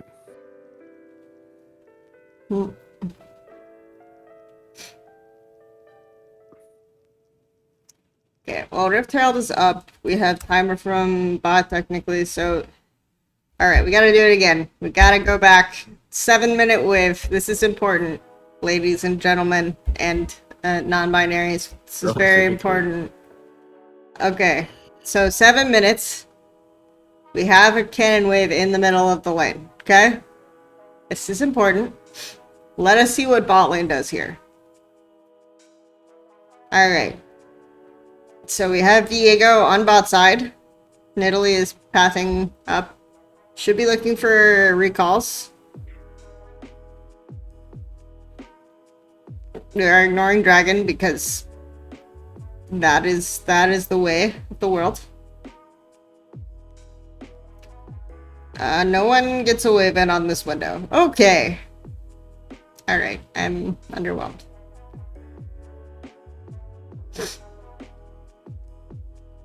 Now we have just... This is a really short timer from bot. Super short, because this wave should push out. There's only 3 creeps left. Chovy is forced to flash. So they forced mid on Rift timer, which is okay. The next relevant wave is now coming out of base. And is now in the mid lane.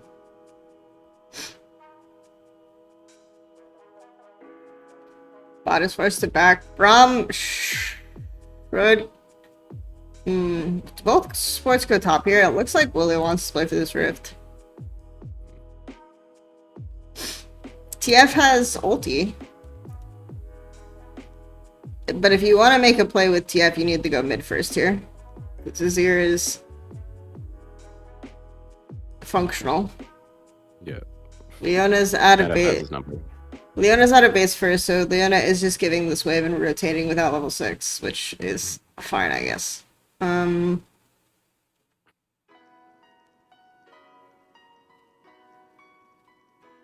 Okay, Morgan's back was cancelled, so this should just be LSB's Rift, because they are doing that.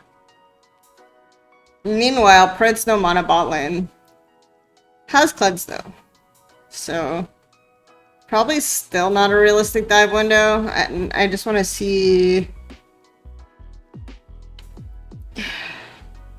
Could we have called this? Because if you're thinking, okay, Leona's just gonna go top, Morgan wants to back here.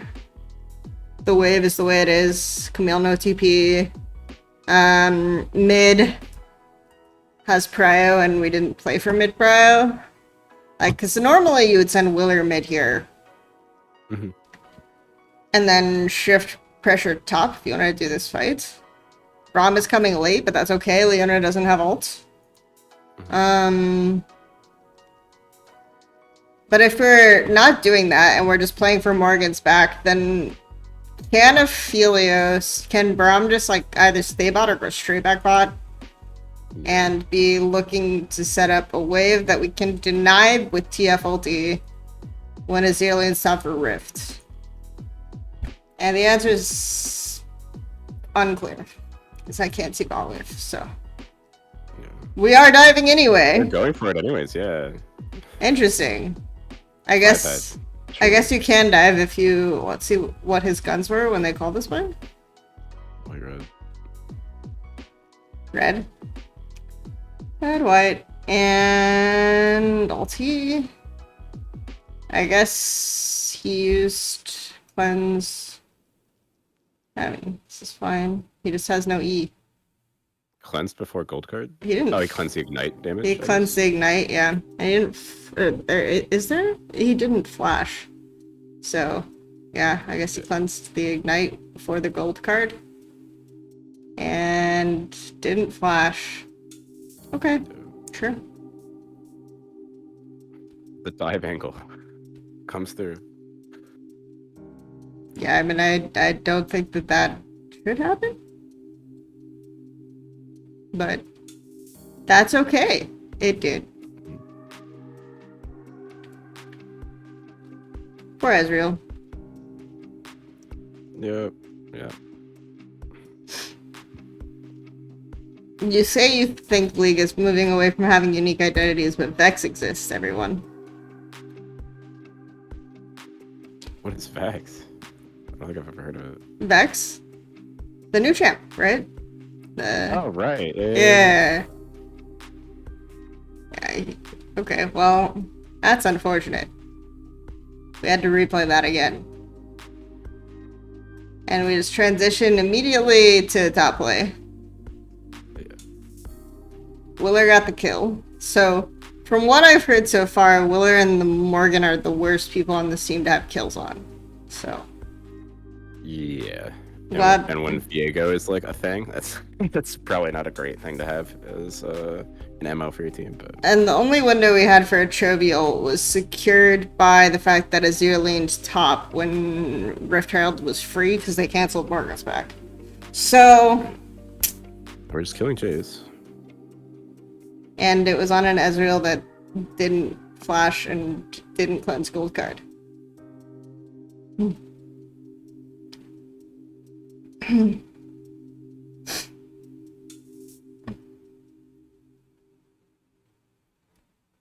Definitely awkward. Yeah. And also missed everything. So, great. Love it. Prince did not have a good time. We will stop shaming him now. Yeah. Yep. Yep. Maybe it's not entirely his fault for Leona leaving without hitting level 6, but it's okay. Yeah, and it's fine. Like, he shouldn't die there. Yeah. No, that's okay. Yeah. Alright. Or at least not for free, right? Okay. Morgan is doing Morgan things. Yeah, but the important thing is that we have 4 on this wave, and Helios is gonna get a free plate, I think. At least, like, two free plates. Yeah, probably 2 plates. Yeah. And it's like, yeah, it's nice. We have 2 towers worth of gold here, but we're not... We're splitting it among 4 people, right? Yep. And One of those being Leona, I believe. Helios is getting 3 plate spot. And just clears this wave insta because of blue, purple. Recalls. This Drake doesn't matter. No one's even attempting to pretend this Drake matters. It's like 12 minutes and no one has looked at it. This happens all the time in Korea, I swear to God. We just go 15, 16 minutes without taking a single Drake. Which is fine. I'm fine with that. The main thing is that suddenly it becomes relevant to people at some point. Mostly when I watch Korea, it looks like everyone's just fighting over drakes, so this is new. Like, I guess, like, when you're... last season was a little bit different. When you're... Last split, rather. When you're 13 minutes into a game, would you even bother taking this dragon? That's the real question. Yeah. I think the answer is no. Alright.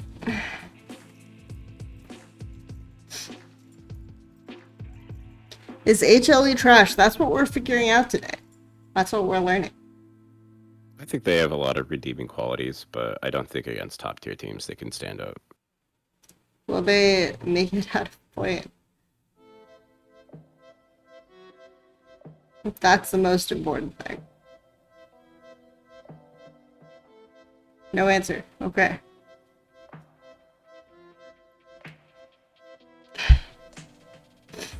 I think that I'm guessing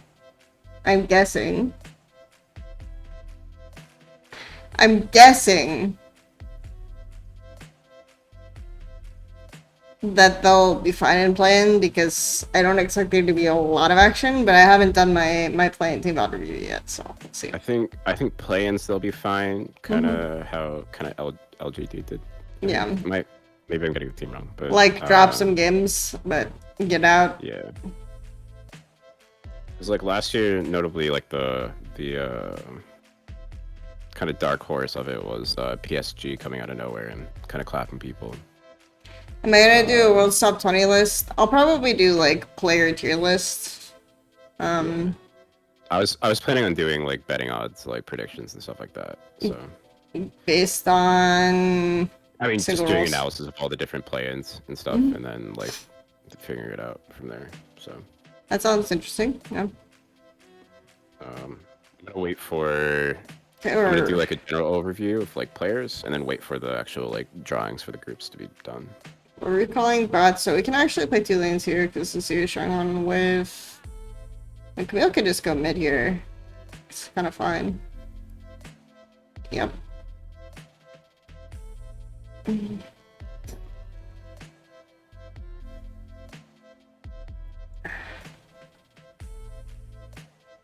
think giving this rift is fine. Like, they should not be here realistically.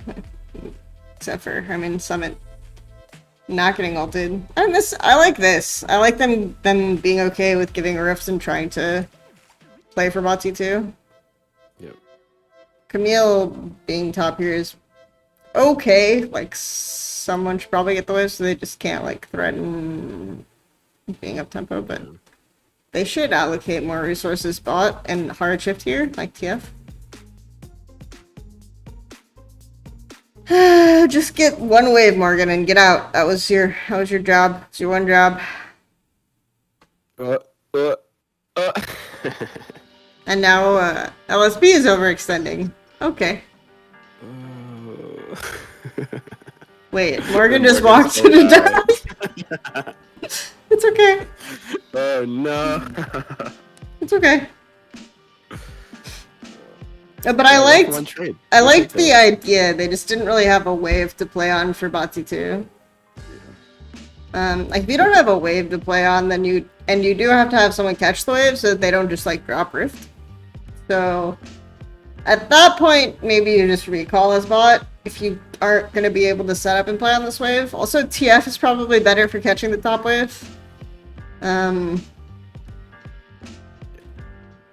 But then if TF is top, you don't have any threat on bot T2 anyway. So once again, probably should have just recalled earlier. That's just your summation for all LCK games. It's like, yeah, probably should have just recalled earlier, but that's not what we did. Yeah, I mean, it's just if you watch any of my analysis, it's probably what I'll say at some point. So Yeah. probably should have recalled.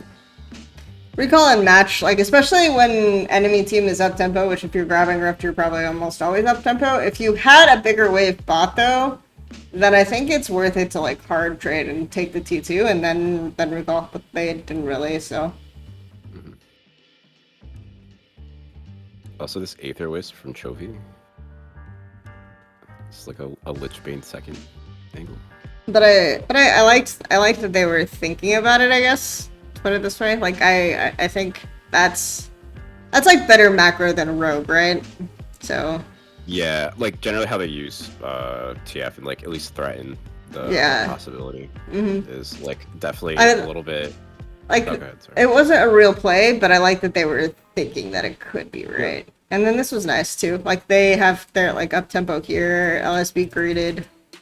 They're making this play with TF after crashing top wave on T2. This is nice. This is okay. Realistically speaking, let me see how realistic it was. Maybe if he... Let's say TV's bot here. It's pretty deep. They just don't have good engage other than Camille. Unfortunately. Like, maybe if Camille engages, like, as he's channeling TP, it's okay. Yeah. Like, you'd have to engage all the way back here, basically. And they're clearly thinking about this play in advance. Due to the TF ult before the teleport, yeah. Yeah. So good for setup. Camille should have just like probably tried to trigger pull there. Otherwise this play can't work.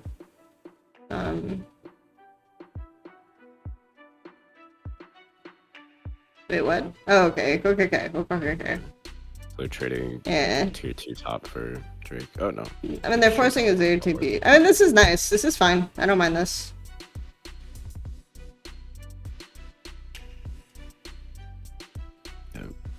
Across the board, other than Drake, we just went even on the cooldowns and stuff, so it's pretty good.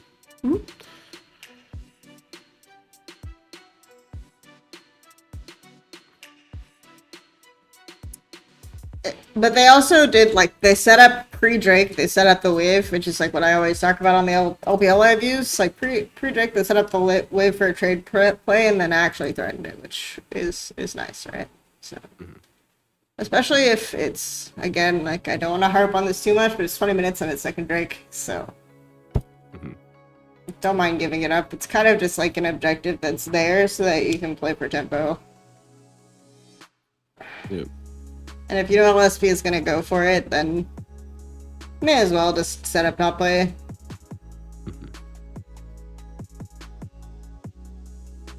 Also, as the only AP threat, Chovy grabbing Lichbane second here is kind of cool.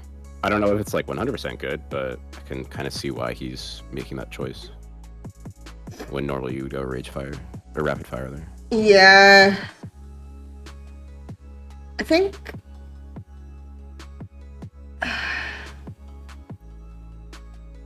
It's okay. I think it... Like, the problem is that no matter what, you're probably not going to hit anyone, right? A rapid fire... kind of what I'm thinking. ...is not really going to let you auto-attack anyone. But if you're not auto-attacking one, then Lich Bane is also kind of weird. Right. So... But then what else do you build on TF? You just hit turrets. Yeah. So that's fine. If you're just, like, itemizing for hitting turrets.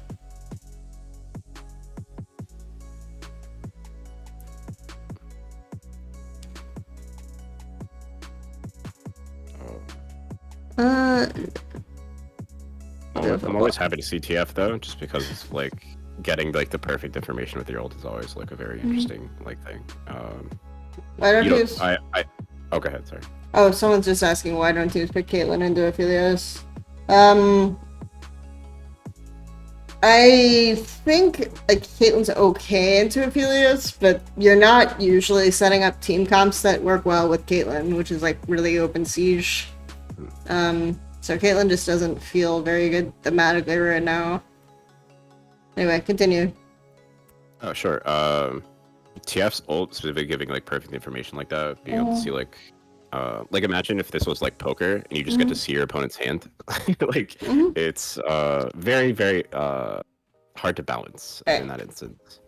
And I think yeah. this is the main reason why people are picking like TF into Syndra, because I know laning, it's not the most insane. You can set up for, okay, we're gonna just gold card into one shot, but it's more along the lines of like, the most annoying thing about Syndra is when you're gonna try to contest a neutral and she's just like sitting in pixel bush with her E prepped and ready to go. So TF ulti I think is actually quite good into Syndra for that phase of the game rather than, which is unfortunate. Yeah, which is unfortunate that you have to use an ultimate ability to counter the most broken ability in the game, which is Syndra E, but it is what it is. Notably, I got most of my like competitive like kind of esports stuff, or like drive, like doing a lot of Magic the Gathering stuff. There's this one card called Gataxium Probe, which like it's like, literally the first line of text is just look at your opponent's hand, and then card advantage is like important. So cards that draw another card when you is important. So the card literally you can cast it for free. You don't even need to pay for it, and then it gives you another spell after looking for your hand. So the way I see TF ult is like pretty much the same thing, because not only does it give you perfect information on your opponent, but also it gives you another ability to like abuse it. And also Gataxium Probe is banned in every single competitive format. So this is like, does anyone talk to Willer? Like in game, does anyone just like try to have a conversation? You know, hey Willer, how you doing? He's showing on top wave the exact moment that they choose to make the spawn play, like the exact moment, and I'm just, how does that happen? Like realistically speaking, I don't know. Like technically, yes, they have full info, but they're kind of bluffing here, right? Because there are only two of them, and we know exactly where Willer is, and Willer just like destroys the buff completely. That's why I'm just like, no one even talks to Willer the entire game. I don't know what's going on. That's definitely the weirdest thing about this team so far, is I actually think that there's like decent, like this game at least, I'm seeing like a lot of decent mid-game play, okay? Like, but last game, not so much. Last game was so weird because they just, like everyone was just playing 3 lanes, but yeah, I mean, this is just funny. Okay, so they're overloading bot to try to kill TF. Phelios can actually, like, they can unironically just try to pull me here. Phelios has pretty good guns for it. Oh, okay, they know. Everyone run to the Baron!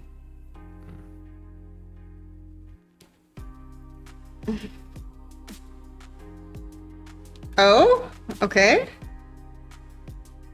Jeff is playing like played that really well actually, for the most part.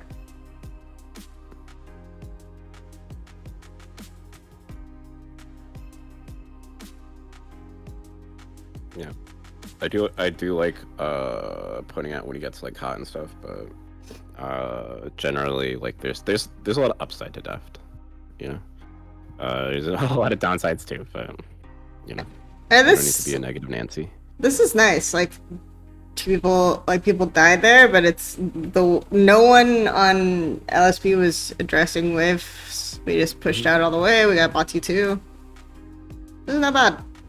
Actually, because I want to see, were they just even hitting midwave before they ran Baron? They had to have, right? They got a midwave. I just want to see the map. So Camille TF, yeah, they're just like chasing them. They're ignoring the wave and just like chasing them here. Yeah. No one even stays on bot, they just automatically run. Like theoretically, you don't need Jace here. You have the ward, you know Chovy has no TP or ult. You can just have Jace like cheat the wave here. And then this doesn't matter. Like if Jace stays in fogs and like goes and looks for EQ on the wave, while you're after this Baron fight happens, then Camille can't make this trade. And I don't think you need Jace here, realistically. He does get Vista low, but he doesn't really do anything else. Yeah. Does he even have Mirror Mana transformed? Didn't look like it from the damage. I could be wrong though. He should by now. Yeah, I think so actually.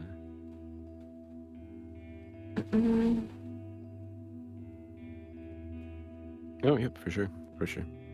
I mean, Jace just kind of got on Vista, which Vista had used CDs already. Yeah.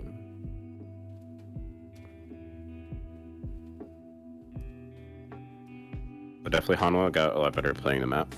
And the goal isn't necessarily to win the fight, right? The goal is more like stop them from doing Baron, cheat the bot wave.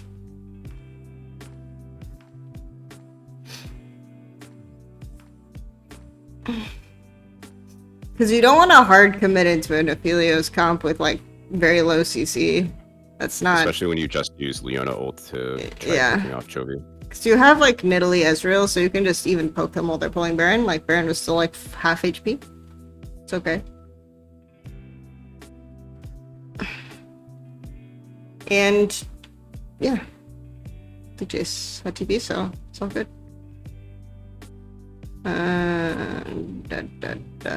Prince is just dead. It's fine. Yeah.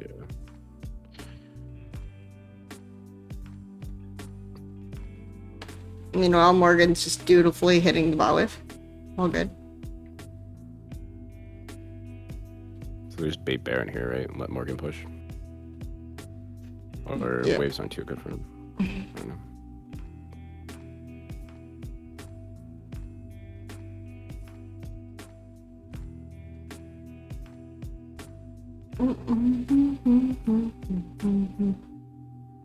Yeah, I don't think I said Braum died. If I said Braum died, I misspoke. I just meant like he chunked Braum completely out of the fight, right? Braum had already used CDs, so it didn't matter. Okay. We got the Drake. Yeah, Braum didn't die, but you effectively killed him in the fight, you know. Just can't enter again. Mm-hmm.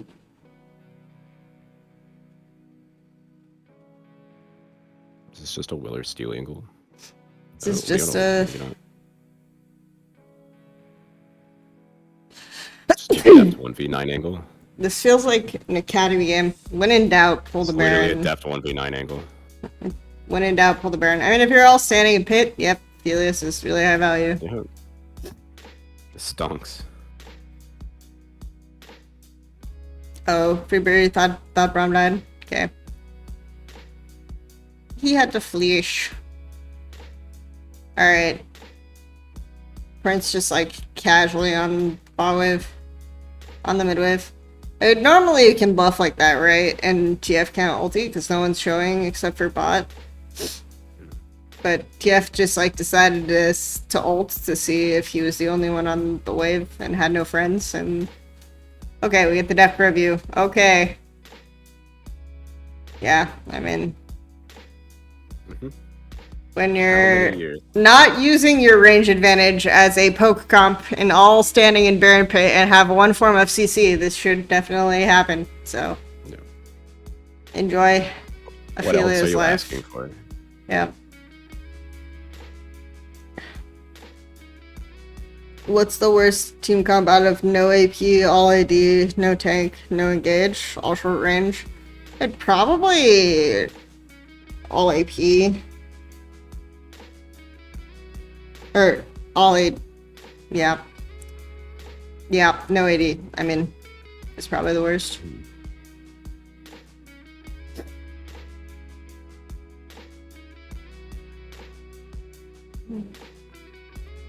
I mean, it always depends kind of on what you're against.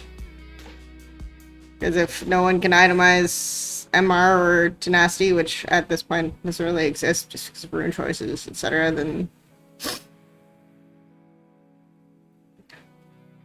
Like, the reason why all AP is worse is because you can build marks and CC reductions, so you can't, like, not only do you not burst people, but your CC is less effective.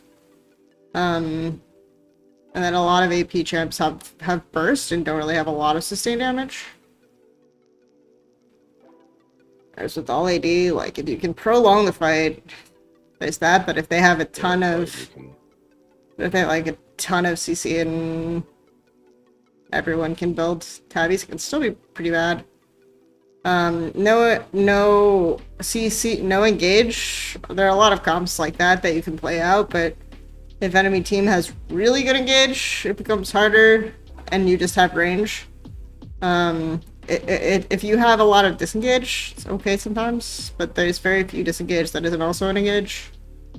And then if you have all short range, I mean, a lot of comps have all short range. You just have to play that more creatively, so.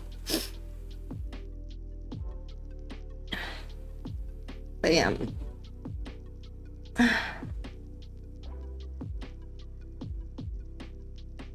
I'm a Jace top main. I never know when to split or play for neutrals. Do you have like basic rules? If you can hard win side and solo queue, then you can play Jace to split. But normally Jace and solo queue, you'll probably be better off grouping and looking for poke. As long as you're checking behind you and maximizing range, but that's usually going to be the best way to play Jace and solo queue. So I would just like hard and fast play like this, but if you can like if you can ever 1v2 in a side lane, I think it's usually just worth it to play side and top lane. And see how many people you can pull to your lane. If no one's showing on your mid wave though, then you should probably fog and not deciding. And look for someone to show, and then show inside and try to pull as much pressure as possible. This is a nice song. Heard this one before. Beans playlist coming through. Yeah. Clutch. Yeah, backing.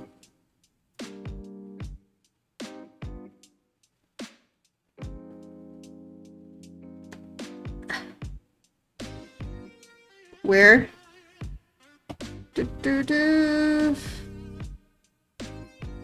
We're watching the best coach in LCS and Kelsey. I like it.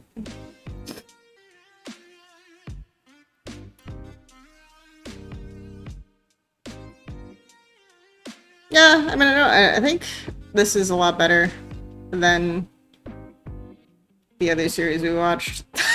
Or the other game we watched, for sure. The game was pretty, yeah. There's still, like, no plan for early game. This is better overall. But I think that's probably the case for most LCK teams. You know, not to generalize, but... Maybe, yeah, we'll see, we'll see. I'm sure there's, like, more nuance to how they play, but... I just think no one talks to Willer. I mean... Yeah, I think that's probably been the case for most junglers for Honolulu. Oh, life. They just kind of expect the jungler to like do their job, you know, when that communication is pretty important. It's like, Willer, are you okay? Who hurt you? I just want to go up to Willer and say, are you okay, man? You get to talk about it. What's going on? Yeah, I've had a couple of people request that I have to load the Rogue VOD review to YouTube. The problem is it's just like 4 hours of random bullshitting, so I don't really know. You should just try it. See what happens. See what happens, yeah. If I just upload the pure like 4-hour VOD. I think you'd be surprised, honestly. Bam. If it doesn't do well, then you know we get an editor. You know. Yeah. Happens. I was thinking I would just like edit highlights on by myself, but we know that's not gonna happen. Just realistically speaking. So. Yeah, it's pretty. It's not gonna happen. I always tell myself that too. Probably not. Yeah, GM talk in the middle of the review. We're analyzing Peter Dunn's speech patterns now. Nice. Yep. Okay, Camille's standing in fog, waiting for the whiff. And I don't think there's anything he can do here at all. Like, realistically, they should answer. Are they just...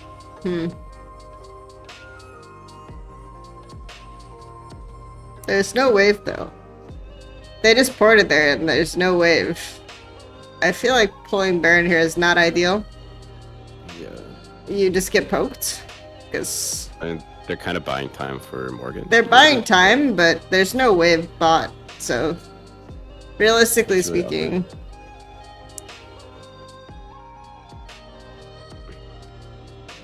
I guess we're just all going bot and giving Baron.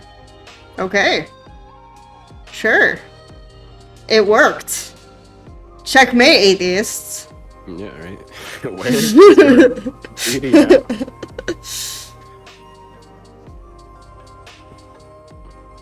With like this much of a gold lead too, it's like pretty hard to like contest Baron as well. So you have to go for these like smaller plays. But... yeah, I mean they go for this small play and they kill Jace, but there's no wave. So Jace successfully got the wave. If 3 people pull Baron, it should just be worth to like poke them off of it really aggressively. Even engage into them with your face because you don't have good engage. You have Leona, so.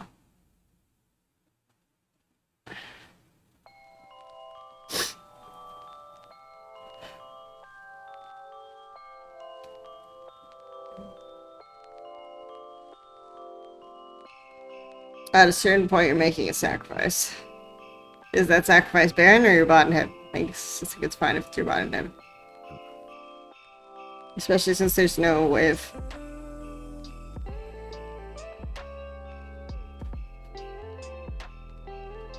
Look, this world is a series of dives, and we're just trying to live in it. So.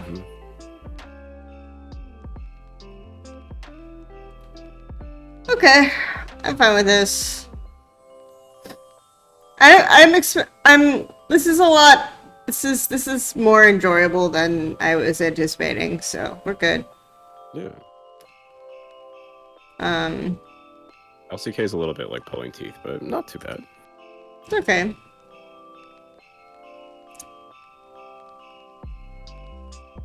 Good window usage. Willer. I don't know why you're on the midway right now. Yeah. There's no reason for you to hit that. There's no reason. Do a camp. Stay in fog. Yeah. Maybe pull dragon or something.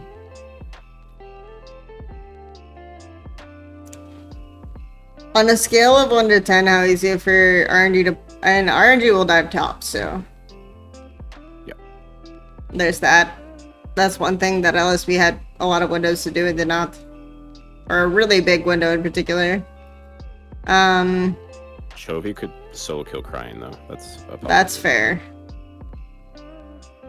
I'm not sure that Cryan would play this matchup as well as Fate did. I'm gonna be realistic about that.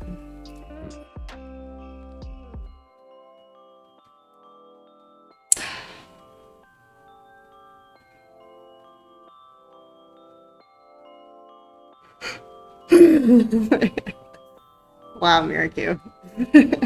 Tell us how you really feel.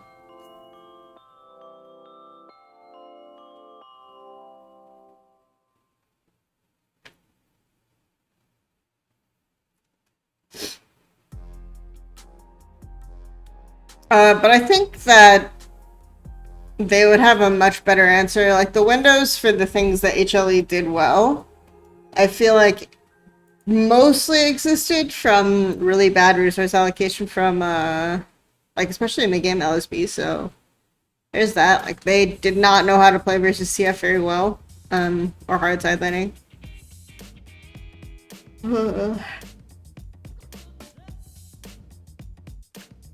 There was the unfortunate Prince dive that we will not talk about again. Okay, so what are we watching next? If we wanna, probably at least one, maybe two of the T1 series. Preferably not one of the NAR games. Oh no. I don't think NAR solo handily lost those games, but okay. If you're interested in a Aphelios Zillion, we can watch one of those games, but other than that, the Viego Rakan games. Viego Rakan? Pretty good. Okay. I just want to know, like, how do we quantify and identify what HLE are at? So, Viego Rakan.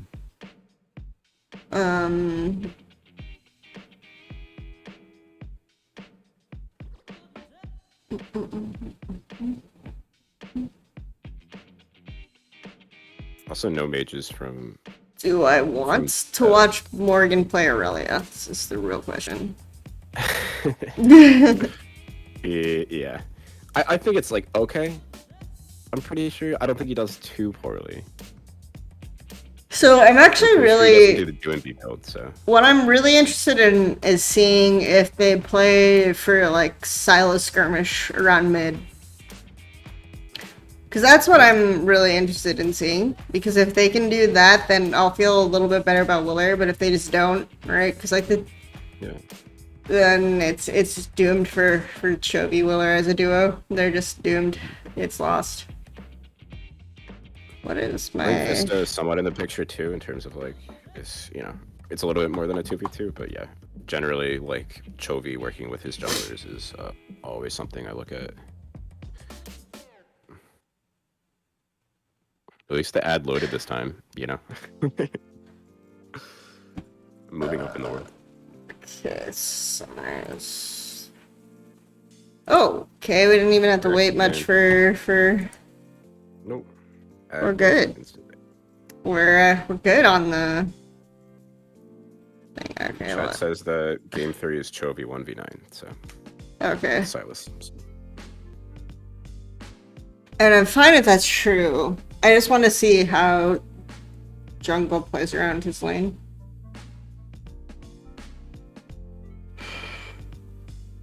There's also a cool game in the series because this is like, the start of the reverse sweep, so to speak. Because Chovy shouldn't be able to 1v9 unless Faker is competent. Unless his jungle is here. Yeah, we'll see. Yeah, Faker definitely did a little bit of trolling in this series. This qualities of second pick fan. Unfortunately, I'm not going to be VOD reviewing the LPL teams. I am going to do LCS VOD reviews, but it's kind of half-hearted almost. I was thinking of doing like more in-depth LP stuff because like not a lot of people that I know watch it. So that's true. And maybe there's hope for me to, yeah, down the road, the light at the end of the tunnel. All right. Did we? Okay, we didn't quite pick our draft completely in pick order. Okay. Not entirely. Not entirely. There are two subtle changes. How does this happen? How does this happen, though? I don't understand. And also, we want to pick Aphelios on 4, but we're not banning Ezreal. Just want to throw that out there. Yeah. We're banning Braum instead. I guess like playing Aurelia, Viego, Silas, and Braum is really painful. But you can also go like Lulu, and then it feels better. So. Yeah. Also, Trundle absent from the draft. Nature's healing. But I don't think Trundle's that good in Viego, there's that. I definitely think Trundle is overproud in A, for example.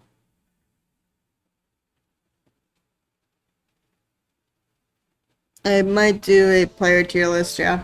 I would do like by role, because I don't really like doing top 20 players. It's kind of weird. Mm-hmm. Like, I'm gonna try to do it, I think, but I also don't think like power levels of like individual players are like too good for like betting odds and stuff like that. But it's definitely interesting to see how the game betting content. Yeah. I mean, it could be like technically because like I bet a couple games on like Hanwha specifically because of like Morgan's utility through Renekton and Camille, and then look at the first two bans, right? So it's not always good. Like I feel that sometimes I would put too much resources into. Wait, I just realized something. They literally just picked top and jungle in the opposite order to be cute. Like they could have just. Oh yeah, they're just trying to spite you. Yeah, I mean, literally, like they just wanted to do more in Champ Select. Right. Because they picked them at the same time. Whatever, it's fine. You know, it's probably something like. It's probably something like the coach said, pick Viego or Aurelia, and they're just like literally picked it in that order without thinking about it. Because otherwise, obviously, you wouldn't want to swap in Champ Select. It's boring and lame. You just. Oh, of course, yeah. sit there and do runes. Very suboptimal. I'm gonna grab a water bottle real quick as the game starts. We'll be right back. Feels good. I'll just let it run. Do I subscribe to the I Want tier list? Obviously.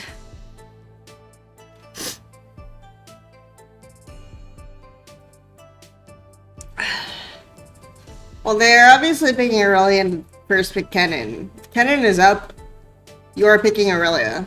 If Kennen is first pick, you pick Aurelia. That's just the way you play the game.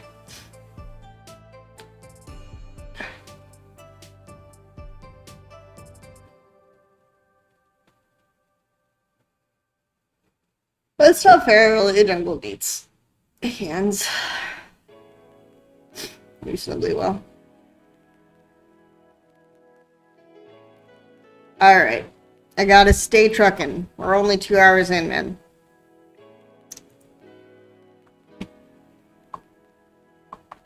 I got this.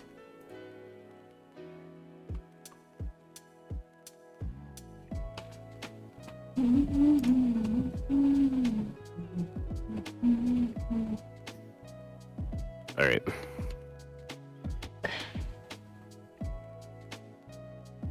Okay, obvious game plans. Level 3 mid gank is what I'm looking for.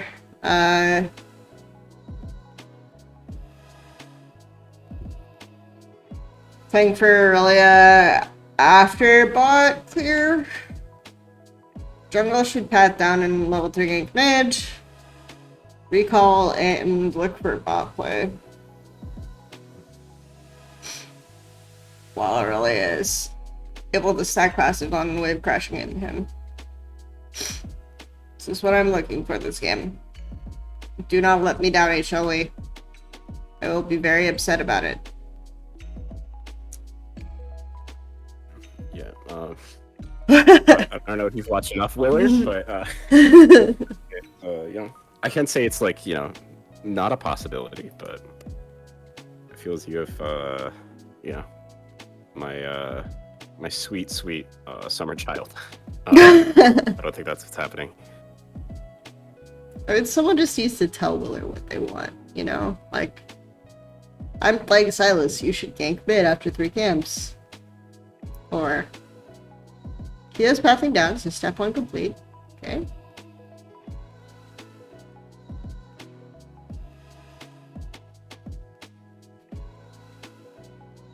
Faker is...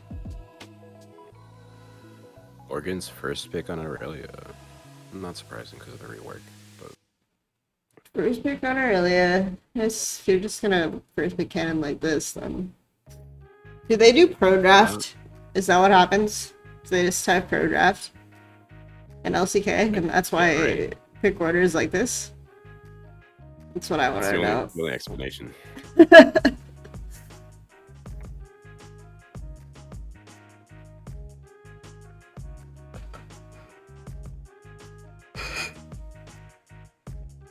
Wait, we're unironically... Okay, I'm fine. I'm fine with this. It's okay. It's not gonna crash. Calm down, Kelsey.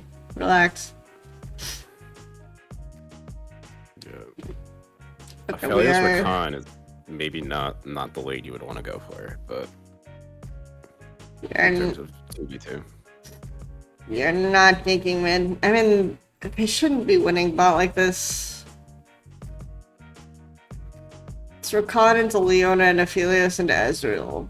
Come on, please. Okay, we are... Okay. Let's fight mid. Fight. No. You warded. That's not useful to me. Fight. What do you mean crabs out? Fight. We should have already fought. I'm just very tilted. Okay. Yeah. I tried not getting your hopes up, you know. I really tried. We got the Kruggies for the Zen. TPing top, so Shovey backs and TP stops. So, I mean, They did make the play on the wave crash and really coming out. It's just, I don't know, we're trading Krugs because it's Season 8. Why not? This is okay. Like, I didn't say that Willer had to make the top play, so... You're right. You did not qualify that position. It's like, actually? Wait, so let me get this straight. Silas recalled with Azir having Prio being low HP, and TP top and walked to lane and lost to 0 CS. I just making that clear for the class.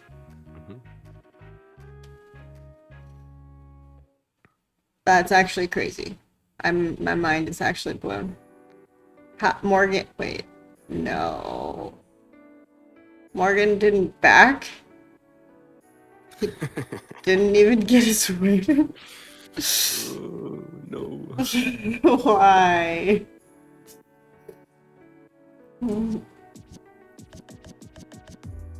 It's fine, Chovy got the kill. It's totally fine.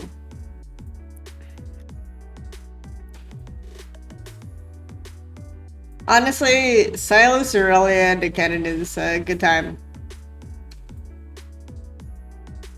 Yeah, I can't. I mean, especially pre-6. Yeah.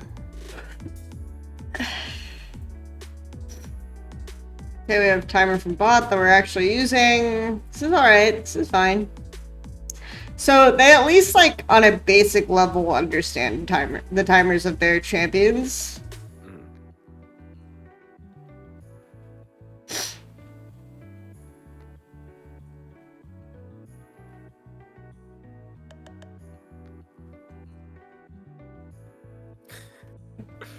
I thought they were gonna stay top the entire time and watch him in. Oh my god, he did the thing where he's like walking and then walking back and then oh no. Accusing. Oh no. I've been there. I've done that. That's okay. I've been playing some Aurelia recently. Not a lot in Nice. solo queue, but mostly just normals. And so I definitely I definitely know where he's coming from, but definitely awkward. But we can't say unexpected. Okay, bot. Okay, exhaust. This is a little bit better than Rogue, I think. Yeah, well, I mean, Hanwha has a mid laner, you know. I say this as everyone's just like inting into Yeah, as good everyone's music, dying and Carrie is dancing in his gray screen. But they at least like have plans, you know, that I can tell.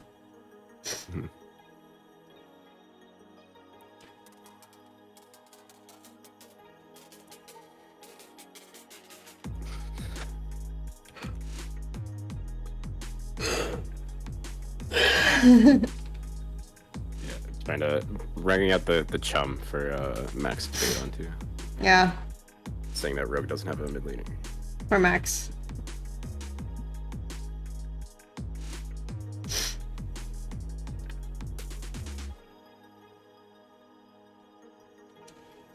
Also seeing Guma UC force onto Ezreal when I look at Guma UC, I don't really think of like an Ezreal player. The question is like, what version of HLE will we get at Worlds, right? Will we get the one where they tried to play like 3 lands and depression, or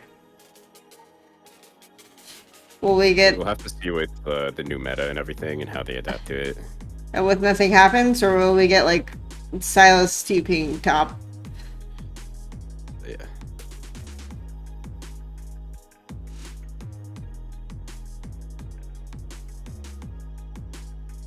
Because this was all like the same HLE in the Gauntlet too, right? Like, in fact, that series happened. The series we started with actually happened between these 2 games, so Right. I'm really curious.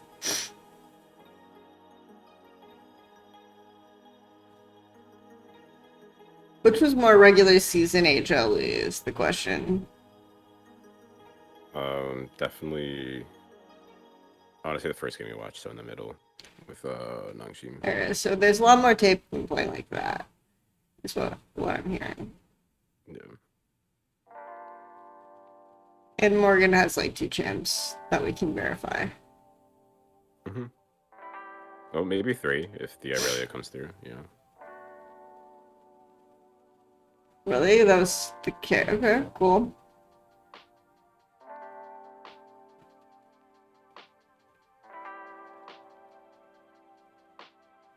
Oh, missed the duet. I mean, Yeah, that's why I made the just as I said, comment. Morgan was good. Yeah, I was saying the Morgan has 2 champs comment was inspired by that exchange. Just throwing that out there. Great point. Great point.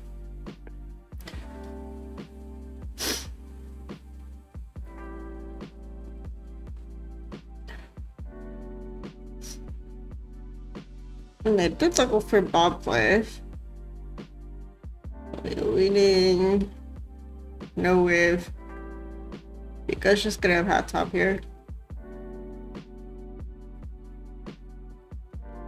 I think you just get the streak.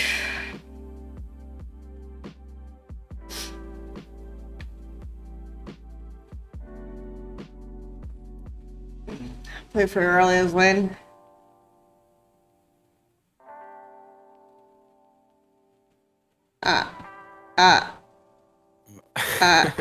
Never mind. It's doomed. Oh. They should lose this game. Yeah, one would hope. But... They should lose this game. Imagine this is 6-2, and like you're 2 games down at this point. It's 7-2, and you're 2 games down. How do they even win this game? This is crazy. I mostly paid attention for games 4 and 5, so I don't think I've seen this game before. Like, how They did drop dig themselves out of this hole? Rift here. I'm assuming it happens like around now because Zier's not backing. Like Zier's not backing, so this should be a play set up on a Zier right here. Or not. Or we're just big. I mean, they're really up on tempo at least. So Silas should hit this turret. They should get aggressive vision in the jungle on top side and contest these camps, in my opinion. You can get plates on Silas for free. Is this what we're doing? Are we doing it? I don't know. I mean, Aphelios is showing up out, so we're playing 3 lanes at once again. Why not? That's how we do it.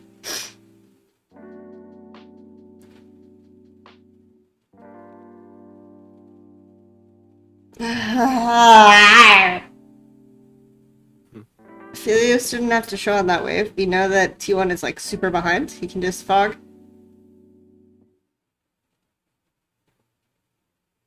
I don't even have to touch that wave because it's not realistic for Kana to push out all the way.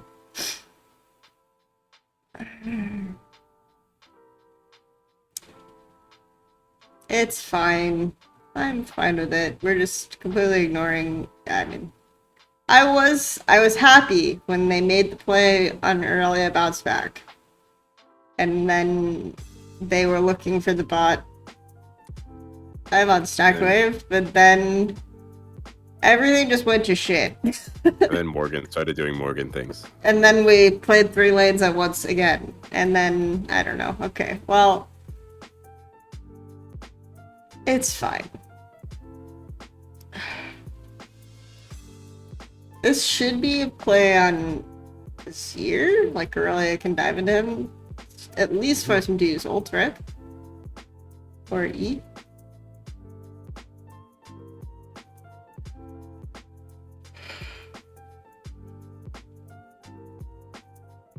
Here comes Viego.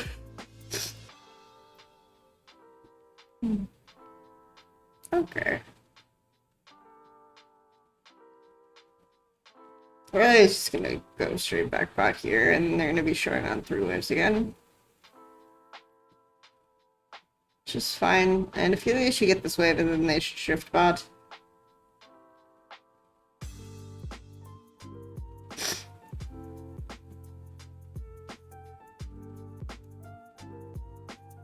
Are we doing it? Are we shifting? Are we going?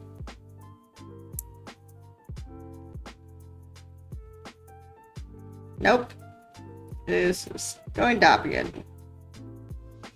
Also, notably, Deft goes Gale Force this game. Kind of based. There you go.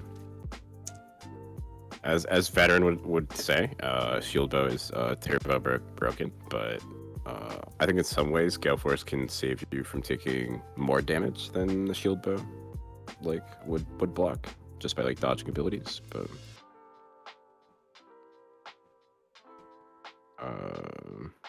also just like Shield Bow's nuts, so definitely interesting choice.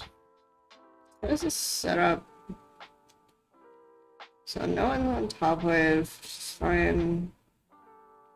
I would just expect them to hard shift into bot, but they know they're there, right? Like they see them. And then Guma, Yusi, and Kyria are both here. The owner, I guess, just doesn't know this is warded, or what? Also, I totally lied. Aurelia is definitely doing B's build, which is really funny to me. Yep. Yep. Yep. And I'm sure Mirror Q is pleased to chat as well. Oh, yeah.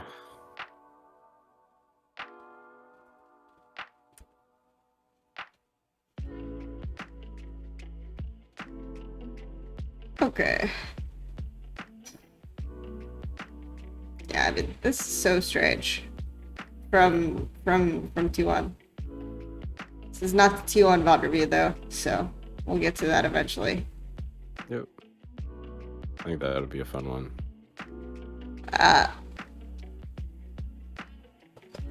Like, you know they're top, even though they should be shifting bot on this rotation. Because you saw they use sweep. Yep. You just stop yawning. Okay. I don't know, like, whenever I'm like recording stuff, like I always yawn a lot more than like I normally. Like, I don't know what it is, but it's I think it's definitely a streaming thing. It's a streaming thing? It's kind of funny. Could be. Yeah. Could also just be a sleeping 3 hours thing, you know? Yeah, One yeah. of those things. It's Sleeping 3 possible. hours watching LCK, LPL, yeah. Yeah.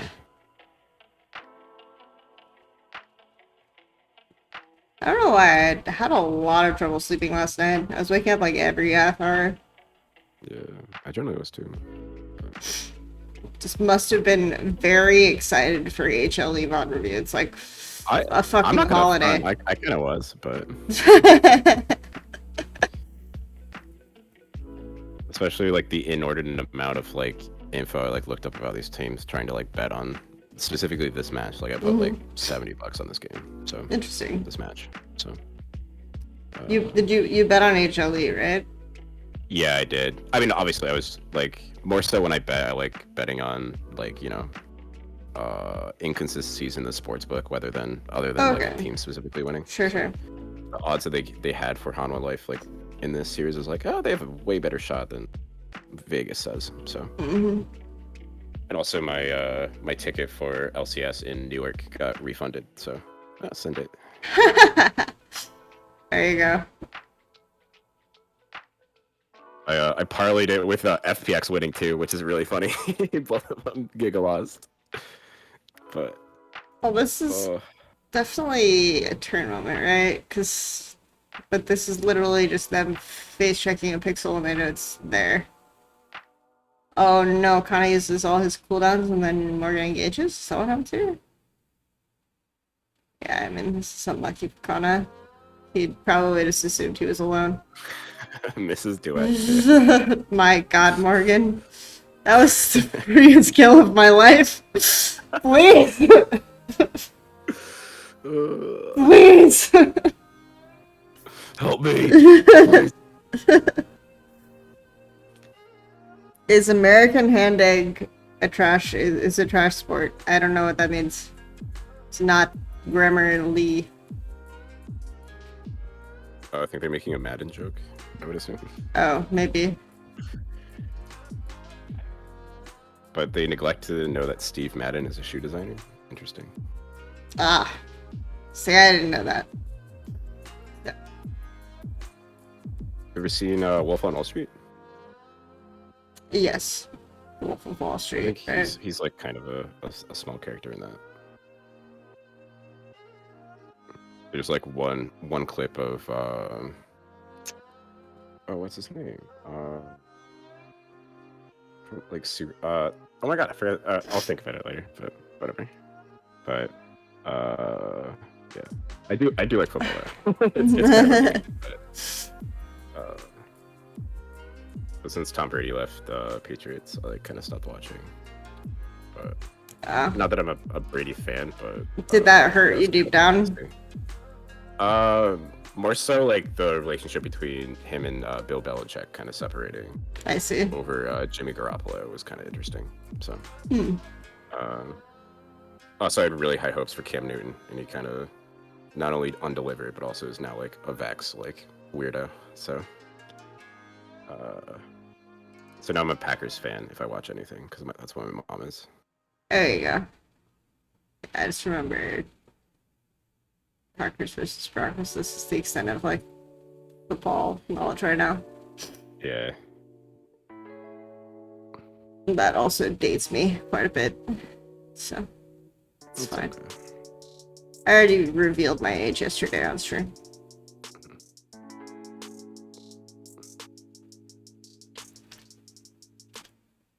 Jimmy Mascot. G. Yeah, Jimmy G. I do not know if I would dominate would be a good coach. I have no information on that. I think he would need like analysts around him, but I think generally he has a good like mindset for like what it takes to kind of compete. I don't know. I feel as though he's also seen pretty much anything esports can throw at you, other than like global success or success on a global stage. But wow, you're just gonna do them like that. I mean, my main thing is like you can have an idea of what's good and not be good at like teaching, planning, and setup, right? Which I've seen a lot at this point, right? Yeah. Well, also his like informational like his one like not like tear down, but like contesting freaks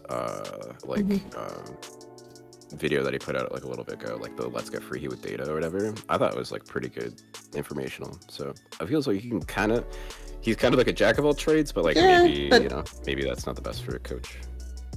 Yeah, I mean it's not even that. It's like just the presentation of how to set up and talk about how to execute, right? As compared to that's more like what I need to see to know, as compared to like, okay, if you're actually looking at data and presenting that argument, that's fine, but that's not exactly the same, right? Is what I'm discussing, right. Which is what I look for in coaching, and then so I just don't know. Like I don't have a good answer. Yeah. I'm also despite doing I was on like that. I'm also like a pretty big fan. I don't watch like a lot of his content, but generally I've appreciated his content. Rex Leon is a jungler. Being my wow. Yeah, he definitely has like opinions like that, which is like kind of funny, but it's okay. Very high Tarzan supporter, which is obviously a controversial opinion in this chat. So, and I don't dislike Tarzan, but I just am very mind blown by how much people fixated on Tarzan being the reason why. Yeah. Whatchamacallit was successful. Yeah, it's definitely not a 1v9 thing. Yeah. Like people say. Mm-hmm. LNG. Mm-hmm. Oh no, not the breathe enthusiasts. Not like this. Not the breathe enthusiasts. Head in hand. We must make a team of Breathe, Leon. Who's an overrated mid? I guess like Angel. Toby. Or LPL, right? Breathe, Leon. Anchovies played fine so far. Yeah, no. Yeah. It was kind of a joke, not really big. Yeah, sure. But yeah, maybe Force Within would be making that joke, you know? Yeah, sure. Breezeland, Or maybe he would wait for the joke to get Angel, older. who's in, I guess, Gala. Breezeland, Angel, Gala. What support? Do people overrate supports?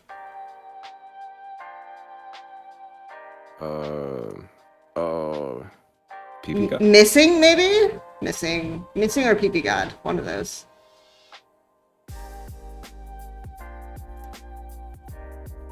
I think Missing is like kind of better. Yeah, I don't really think people overrate Go. Most people just talk about how trash he is, so.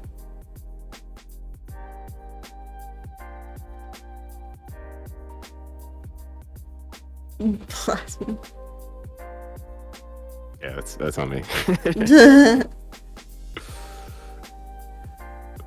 Okay, anyway, back to this game. And talk. Well, HLE have gotten Infernals. Yeah. Other than kind of Chovy running around the mat, We are still playing. really addressed how the game swung, but three lanes, right? We're still like early. It's still pivoting here, even though we're ahead on the map. Really, it's still gonna go bots. All right, it's fine. I mean, they're all showing on the waves. So there's no reason for him to not go bot here. I think waiting for Wit's End is like not horrible. Especially when you have to deal with like Azir cannon. Yeah, but it's just more like when you're ahead on the map, you just hard play for control and top T too. Oh my god!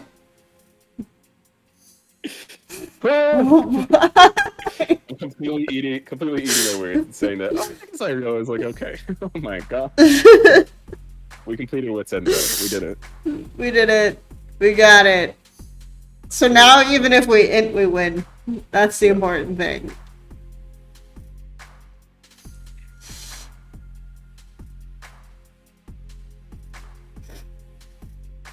Okay. Well, now we're up on the map because we're heading recalls. Nice. Canceling recall, killing Kana. It's just Chovy, you know? Yeah, bots. I'm kind of concerned about Baron on this window. What is this Gale Force forward? Holy crap. We can get away with it. I feel as though Kennen flashes on... I don't know, maybe... No. We're gale forcing into zones that one. It's fine. So we've got CC follow up. We believe in Vista. It's also flashed there, I guess. Yeah. I'm sure they'll replay it. Yeah. Actually, I can just go to your stream. That too. Oh no, we're replaying this first. Never not had confidence. He just stands there and W's in the wrong direction. He's misses E again and okay. If we ever see this guy play early at Worlds, we need like a missed E counter. Yeah. Like a negative filter over the burgers. Okay, we'll see. Okay, he Gale Forces and flashes. Nice. Yeah. It's pretty good ult though. And he's space is never in danger. Like no one hits him. Yeah. No one dives at him. We're still up on the map. We're getting vision ahead of time versus T1 for the strike. This is pretty much guaranteed soul. Like I just don't see how T1 get this unless it's like Vista trolls and Ezreal ults. Yeah. Especially needing to play around Viego, like Shroud, I'd imagine is pretty rough when you need to run through your jungle to contest soul. Yeah, you're playing like Ezreal, so you'd never want to face track this shit. Yeah.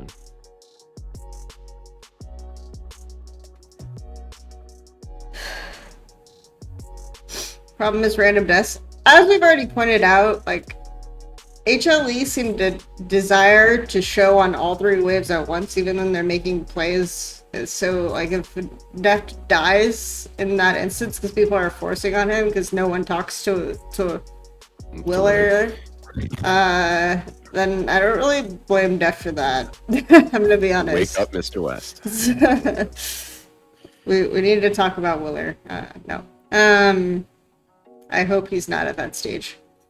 Yeah. That's Might be a North American angle too. Yeah. I was actually thinking, like, before the stream today, it was like making that joke of we need to talk about Morgan, but yeah. It's They actually seemed to coordinate with him somewhat there. Like they coordinated the crash so that we could get the mid T2. This is a very ambitious running. Okay. We're protecting the cannon, which is ideal.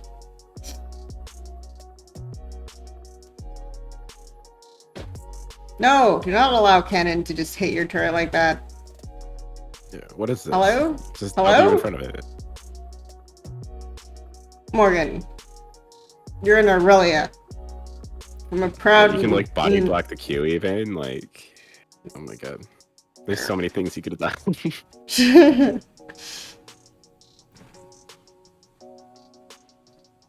I didn't even remember there was a Viego in this game. I mean, they aren't cutting to him inting and completely misplaying his champion every 5 seconds, so it's kind of hard to remember that it exists when, you know, Morgan is just the star of the show. Bell of the ball. True. Oh, sadness. Why isn't Victor picked mid anymore? Victor loses too early to these melees. Like, he just gets shit on. Victor Gravity Field's kind of fun into Aphelios Varus, but yeah, and Victor is really good into a lot of these comps, like mid lane, right? So I would expect it to be more popular in LCK, for example. So we're just all TPing top.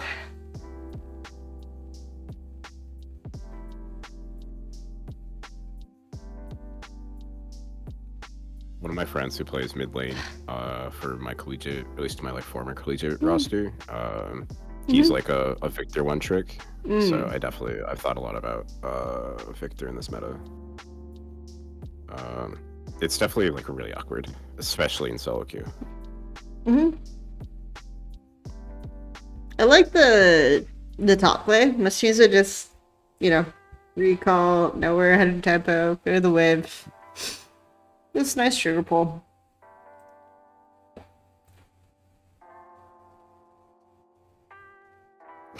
Core drinker Lissandra. Jesus Christ. What a take. Deft would just die here, and we'd all be sad, but we're up on the map and we TP and kill them, and he buys time because he has stopwatch, so it's all good. Yeah.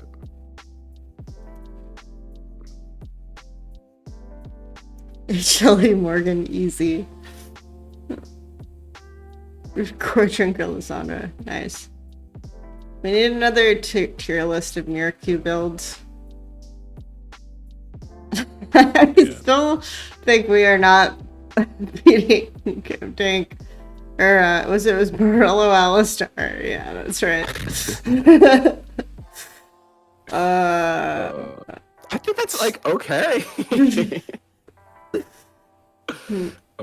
I don't even think that's the most troll. I'm not gonna front. I mean, it's fun. But that's the thing is that it's like things that are almost plausible are like the best mirror Q builds, right? Yeah. The Gortric for Lissandra, Like it's like you're not even trying. Where maybe it's a viable build, and then 90% you're like, okay, Miraku is controlling. Score. Oh yeah, Merlo's Alistar. That's right. Okay. This is playing around well.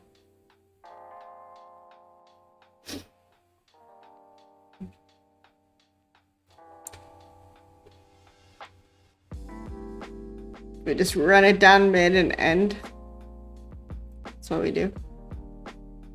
Okay, what do we got next? Do we need to watch some more T1, or are we gonna watch like mid-season? If you want to go back, we can. Game 5 is a banger. Okay, we're gonna watch Game 5 on T1. Okay. Yeah, Game 5 is a confirmed banger. All right, we'll do Game 5 then. It's probably gonna be the last one. Game 5 had me believing I was winning a ridiculous. A ridiculous amount of money. Got it. Yeah. So. I truly believed in the reverse sweep. A tier list, and I already said I will do like a power ranking tier list thing before. If it doesn't load, the same video is in the next tab. You can just grab the timestamp. Oh yeah, that's true. 14, 13. 13. Watch this, but if I change it, it's also not gonna load. Just throwing that out there. Yeah, probably not. It's gonna take a bit, but at least I won't. Okay, we got it. Yeah, it is gonna give you another ad though. Yeah, I will. At least the ad loaded. Though. That's what it is. The ad loaded at least though. So that's nice. Oh, items tier list. Got it. Yeah, okay, never mind. It's not gonna load. Game 5 had exciting team fights. I'm just gonna complain about playing 3 lanes during the exciting team fights, probably. Because that's how I operate. Okay, we are waiting. Lying in wait. We are waiting for the loading.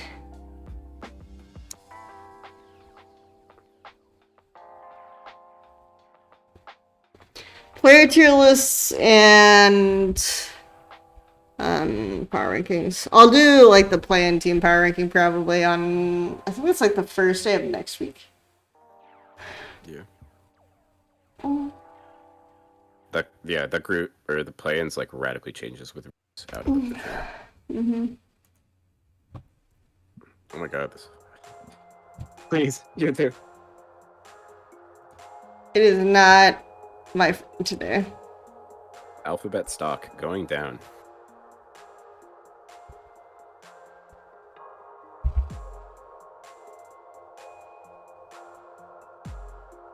Do you want a list of my builds? Yeah. Feel free to provide the list and make my job easier. Comprehensive history. So I don't have to remember all of them. Crossfire and Renekton has a special place in my heart just because Emily was like looking up Renekton and Crossfire. Oh, that was a good time.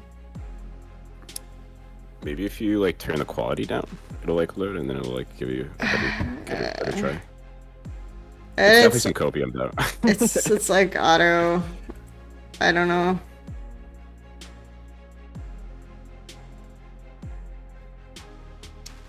Yeah. I wonder if it would have just been quicker just to. Yeah, it probably would have been. It's okay. I want it to be smart, so yeah. We tried. I had the angle and it just failed. Now we have both, so they'll both load slower. Yeah. Okay. So, clicking on the game 5 actually. Yeah. Why would you ever listen to me?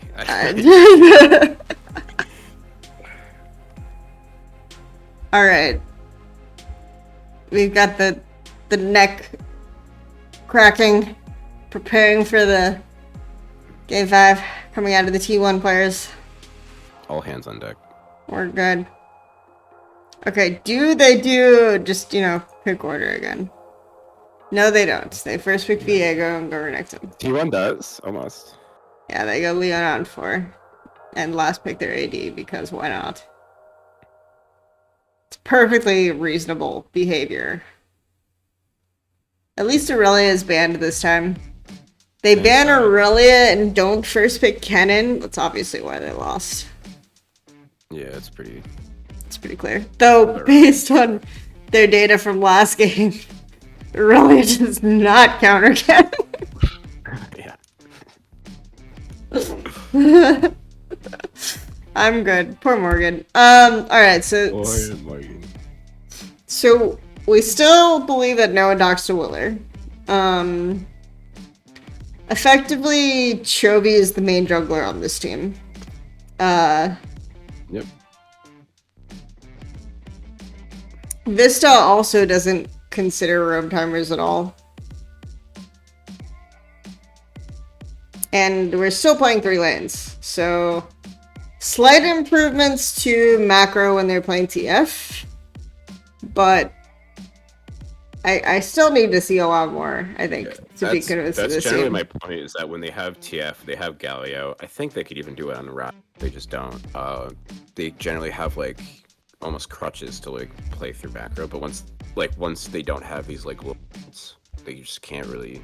I think the part of the problem is like they actually still play 3 lanes when they had TF, but they just used more globals to collapse on 2 lanes, so it made it seem like they played 2 lanes. That's Yeah. right. Wait, No, Kevin yeah, is... Kesman still gets jobs? That's crazy. I did not know that. Kesman and Stardust. What a cursed matchup.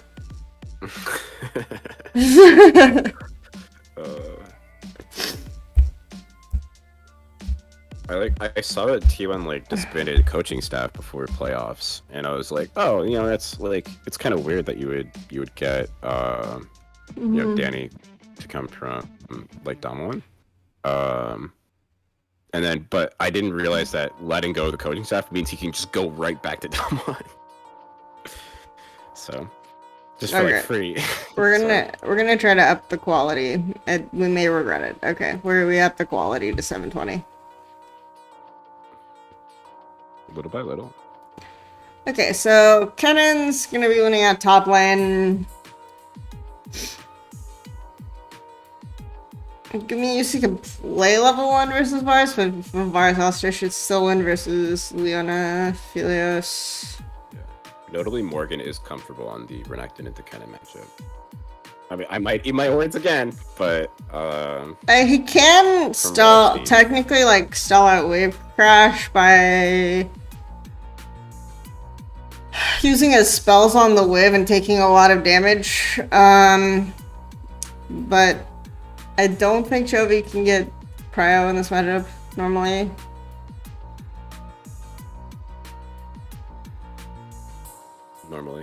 Normally. And Faker's Azir was definitely the most disappointing of the 3 Azirs we've seen so far. I will say that. It's, yeah.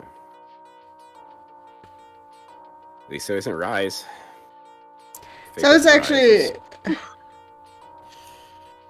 It's a little bit... I was like... Especially, I think... Oh, sorry. You can go. I was gonna say, I've been genuinely, like, happy with the Azirs overall, but Faker's Azir has been weird. Okay, so we did the slight... Oh, wow. That didn't last long.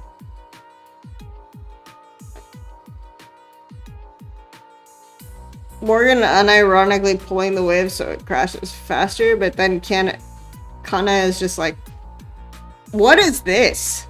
Kana, just hit him in the face. Like, come on, please. Nah. No.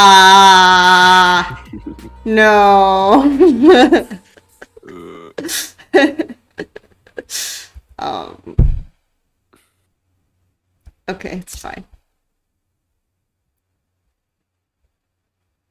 I also don't believe in auto attacks.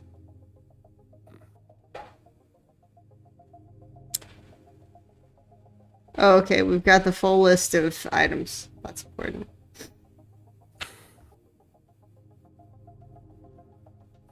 Oh, there we go. Blind anything in Rush Crossfire. Crossfire Kog'Maw. Okay, we're winning bot lane now, so there's that. Azir is getting control of the mid-wave. We don't really have low HP bars though, so still unlucky. Stride Breaker Ezreal. Yep. Alright. I'm composed. Yeah. The Stride Breaker Ezreal broke my frame. I'm sorry. It's calling for tank Kog'Maw.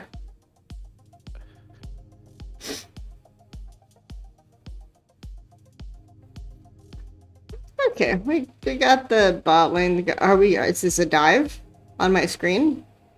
We got the flash. We got the flash, and we're denying XP. Oh my god! We're doing it. We're doing it. It happened. This is why I thought I was winning money. This is it. This is it. It's like we're actually doing something. I'm so proud of Willer. Someone talked to him this game. I'm really happy for him. Knight of Full Bot, getting a back advantage here. Willer recalling, heading top.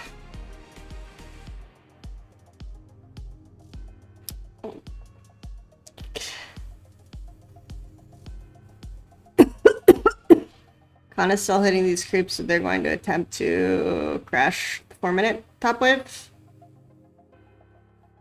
But this should not. This should go better for HLE than T1. Especially, yeah, Morgan get this wave really fast and then just rotate. Yep, that's what I thought. That's what I thought! I'm good. That's what I thought. I never want to see Cannon play Cannon again. I was winning money.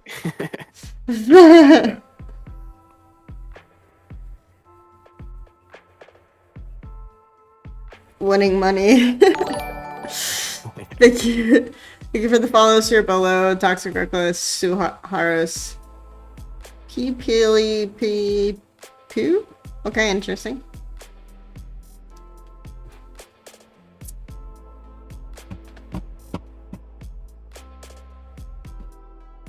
Latzeroff, Phantos, Full Metal Knife.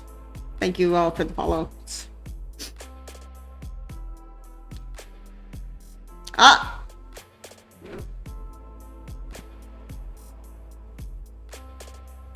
Flash?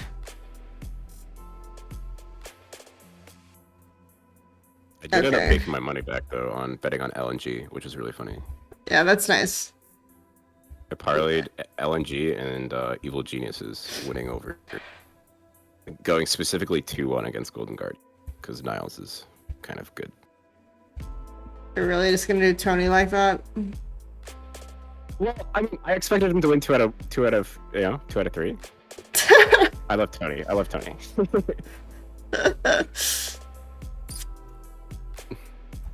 Okay. But yes, I specifically was thinking of Tony when placing that. So it's okay, honestly, Tony. if you want, we'll talk. Tony will improve the logic of only rating the top laner, though. I mean, also like Evil Geniuses went like 1-1. How many times, right? In best of 2. So yeah, it's expected. It's a free game to lose, you know.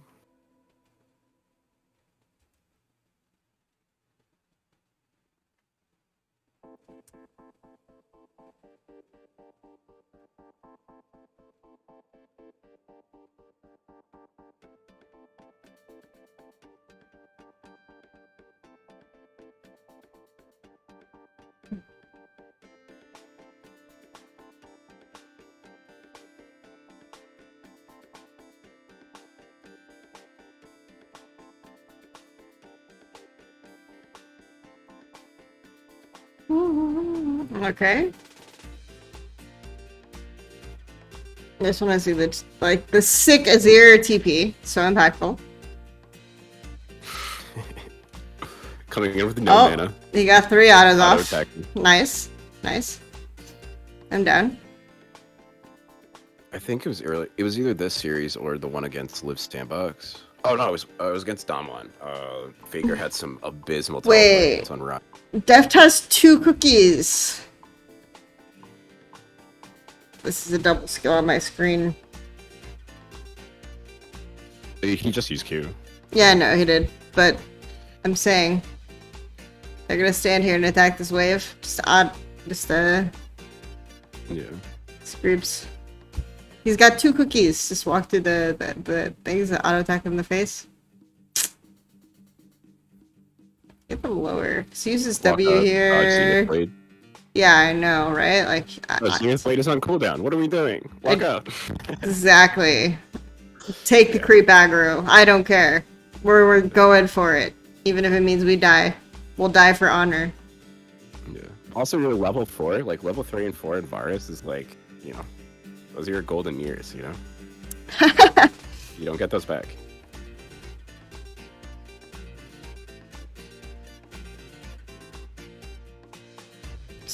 I guess we have to, like, do something, say something about Morgan that's good. Yeah. Okay, W. Auto.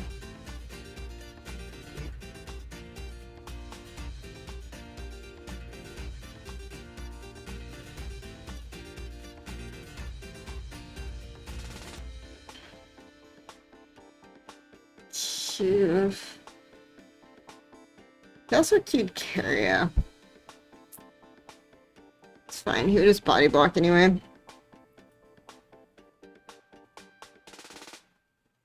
It's fine, Miracle. You're fine.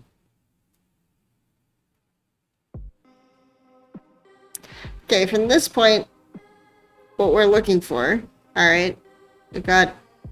Still got timer from bottom, so I was just gonna go straight bottom. Okay. Cool. At least get a pixel ward for me, buddy. Do it. Do it for me. No? Okay. We're just not gonna help Chobi play aggro on this wave. Look, they tried their best. They went up at least. Mm-hmm. This pink ward is automatically gone. Yeah. He doesn't have to go bottom this way. Like, Varus is not diveable. Varus is fine. We should know Xin Zhao's top. Yeah.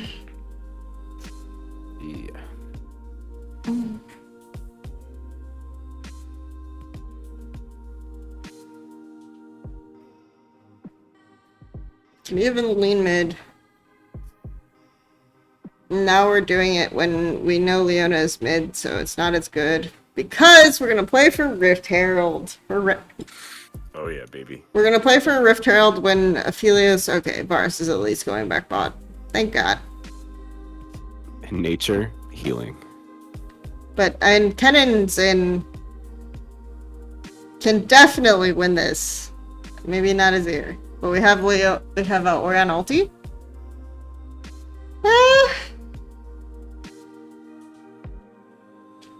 Aphelios is rotating first.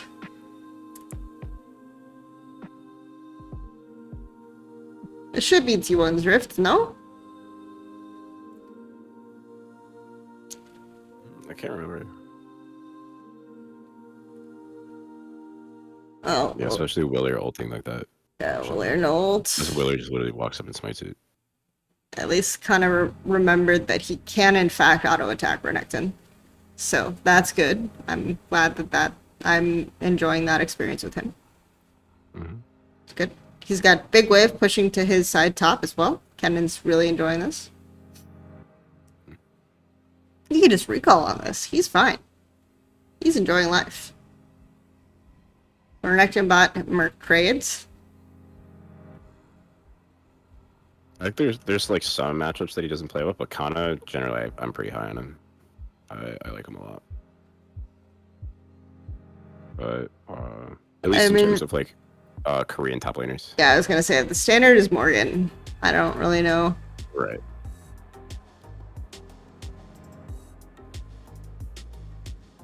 Oh, we're talking about Hitman? Hitman's a really good video game franchise. Not gonna lie. I haven't played any recent ones though, just the old ones when I was in high school. That were out while I was in high school, I should say. Yeah, I'll get like too into it, but whenever I think about Hitman, I just think of Anna Sarkeesian with like Gamergate. There's like one thing that she like staged in it, which is like kind of ridiculous. Bless her though. Like, I don't want to. We're not gonna talk about Gamergate today. Yeah, not maybe you know, maybe the T1 series or something. We'll see.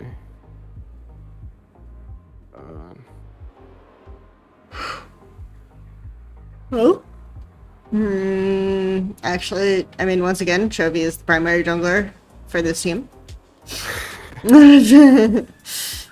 At least they talked to Lulu this game a little bit from a bone. They set up the bot dive, but they allocated a lot for this. Hard to train about now, and this is not a good trade. Like the plates onto Aphelios are way better.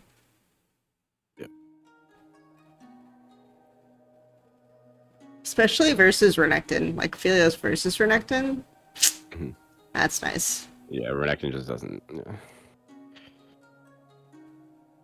You've got a Zero Aphelios versus Renekton. How does Morgan play the video game? That's what I want to know.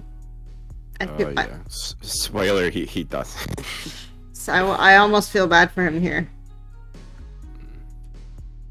Okay, On life almost stops him from turning the corner, but the scaling kind of comes through, and it's, we're swapping, but it should be really easy for Bars to match on recall here before they can actually threaten this turret.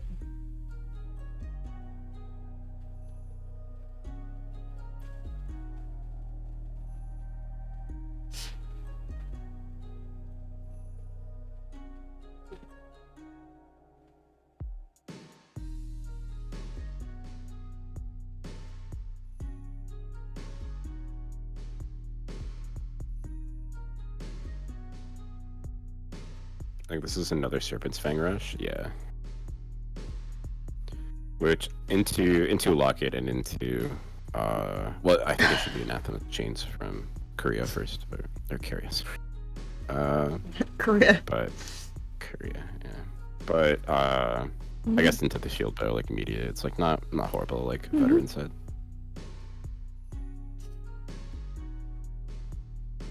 Okay. But then he also builds like Dustblade like second always, so instead of actually completing Mira. Seer accelerated this game. I haven't checked his items in a bit. Okay, well we ulted only Carria, so this fight is 1 for T1 for sure, in my opinion. Should be. Renekton. I think you're right. Yeah, I think they do end up winning it. It's like pretty extended, but I think is there another gauge? No. No. Score is about just even. looks, 2 for 3. Yeah, it's only 1. 2 for 3 and they get Drake. Lidden's on his ear, but when Ori ults only Leona, it should be good for them. Let me see. Yeah. I want to see the Kennen ulti again.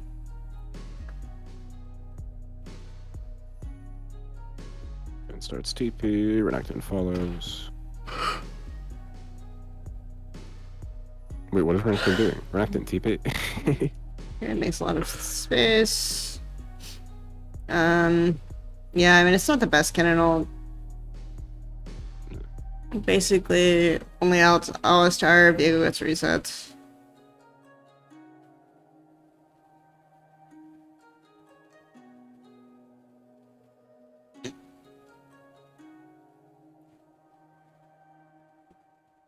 All the kills onto Willer, though, for Viego. Like, I mean, we talked about putting gold onto Willer and Morgan, but usually Viego, it's kind of a safer bet. Yeah, I mean, as long as he doesn't int into the fight at the start of it, he should be fine. Yeah. Main thing is he should kind of wait for Kennen to use ult, and then he'll be okay. Yeah, we'll see. Yeah, we'll see. We'll see. You know? I have hope. Copium. Yeah, you're just hoping that you miswatched this game and that Yeah, right. HLE actually win and you actually won money. Yeah. Yeah. Copium. Top white man. A lot of pinks.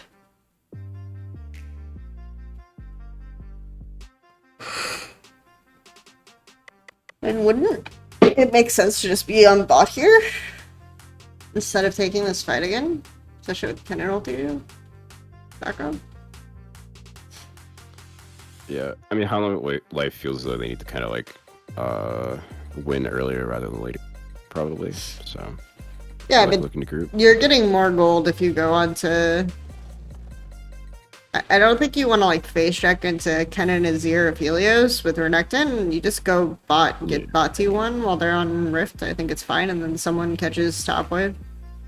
Yeah, it's definitely the path to least resistance, you know. Or it's just the path to having gold, and instead of watching them take Rift, yeah. No, you're right. Having like tempo map set up instead of just like watching them take Rift in your face and walking away and think, oh, I guess I'm late to bot wave now. It's cool. Maybe they're just into that, you know? It's okay. Now T1 just hard shift into bot side with absolutely no threat for a counterplay top. Yep. Yeah. Sounds about right.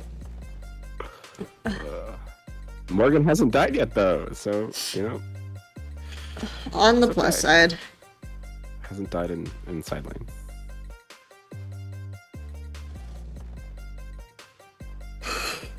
Yeah. That's actually the reason why they're 5v5ing in Rift, because like Morgan is petrified of going in the side lane and dying to Kennen again. He's triggered. Yeah, he still wakes up with like cold sweats 3 AM, like to Kennen ult.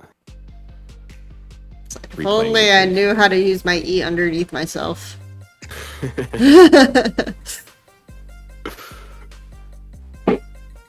Wait, where? Okay, well now T1. Is this just like an LCK thing where it's like, I don't know. They make the play before, like Kennen should get the win, then Fog, then they should make the play, right? That's what should happen. Yeah. If they see Renekton here, it's fine because they went for top side. There's no TPs.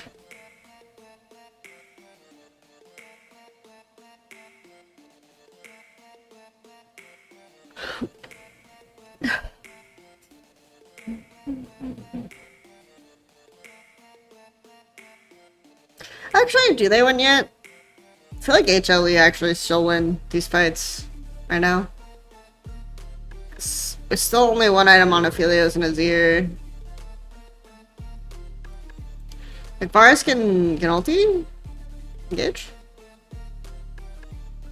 Deft already landed one. You know, the hardest ability to land in the game. Yep. At least apparently. Not to brag, but I can do it just fine. But it's usually because they mostly go kill. No! No one cares about an 1830 Drake. It's fine. Top camps are coming up. Just go top. You can even TP on top wave, because you know HLE are just gonna go straight for the dragon. What? They win this fight, don't they? He won. I already can feel it. I think it takes a bit. I think, like, I don't know. Either I can give you spoilers or I cannot, but... Yeah, I mean, it doesn't matter to me if there's spoilers. Like, HLE should win this fight, right? This should be the fight that they win. Because... I'm pretty sure they blow this fight out and then they, like, throw, like... I'm pretty sure.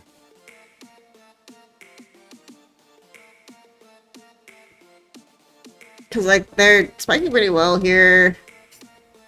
So, if I'm T1, I just go hard topside on this timer, normally. Oh my god. This face so awkward. Okay, okay. This is fine. Yeah. This is fine. This is fine. It wasn't the most beautiful fight I've ever seen. Oh no. Willard, no. Willard. We need to talk about Willard.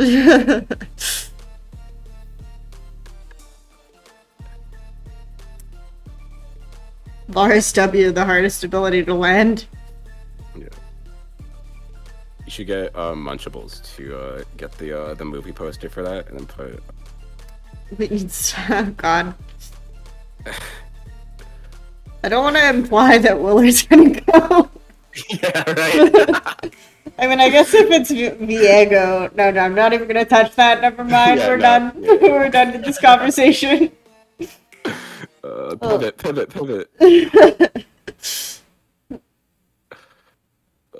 it's like veteran talking about veteran talking about Matrix yesterday. It's like we're moving on. We're moving on. Okay. Yeah. Moving on. Okay. I just want to see this fight again one more time. Yeah. Okay. So, this is exactly what Willer should not do, right? He immediately is like looking to go in directly into Kennen when Kennen still has ulti. Yeah.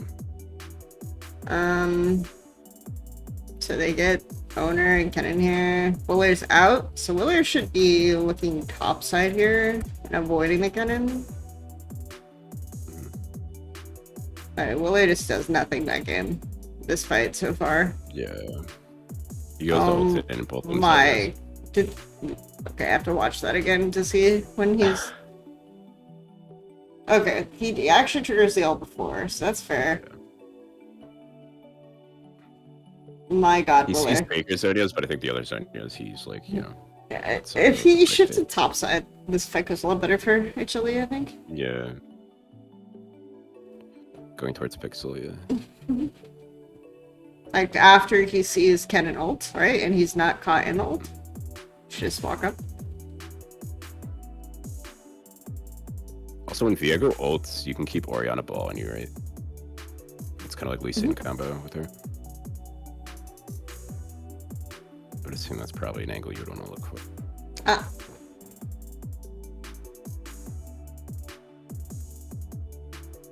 Okay.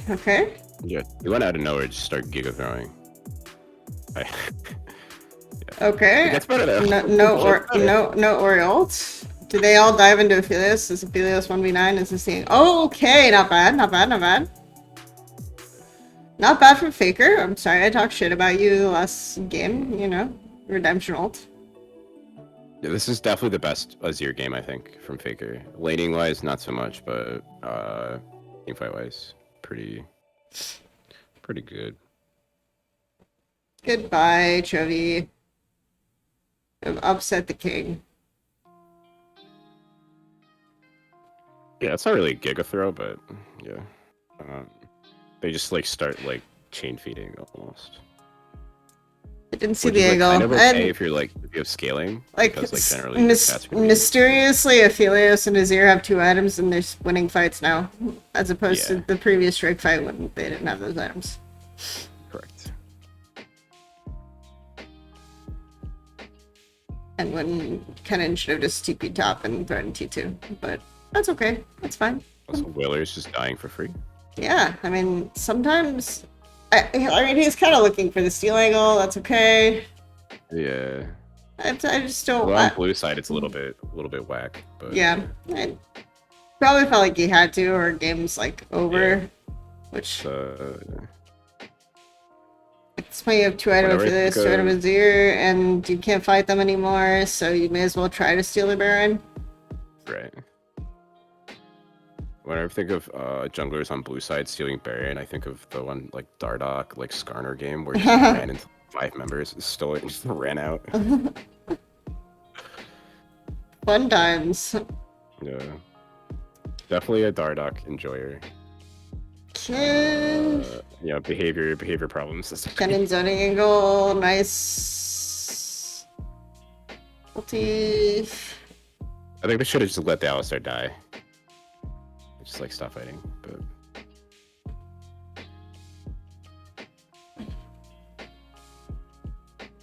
this is fine up till this point.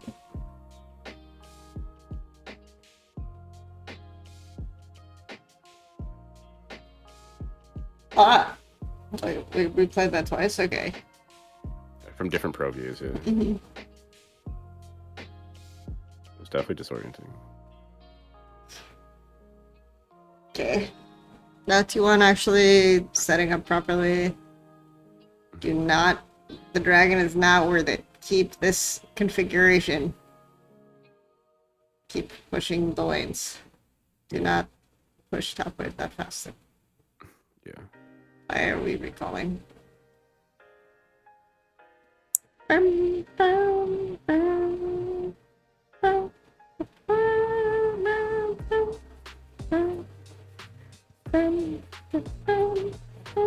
Okay, we're setting up outside, right? Right? Okay. Yeah.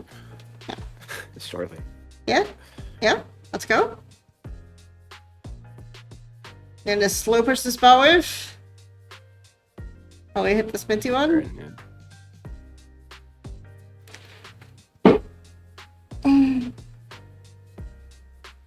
Nope, not. I'm still pushing the bot wave. No? Yeah, I definitely think it was like that fight where I kind of like lost hope, and then I think Deft like dies once and the game ends from this point. Unlucky. Yeah. I think Deft just barely completes Mirror Mana and then the game ends. You did not slow push the bot wave, in case you're curious. That did not happen. Yeah, negative.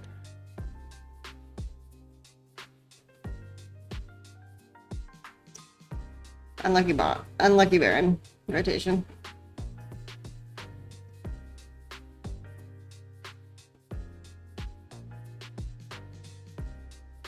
Yeah, at least getting top or bot tier 2 would probably be fine. But instead.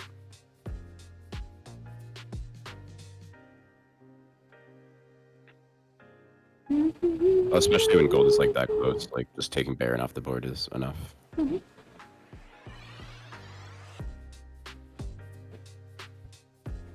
Alright.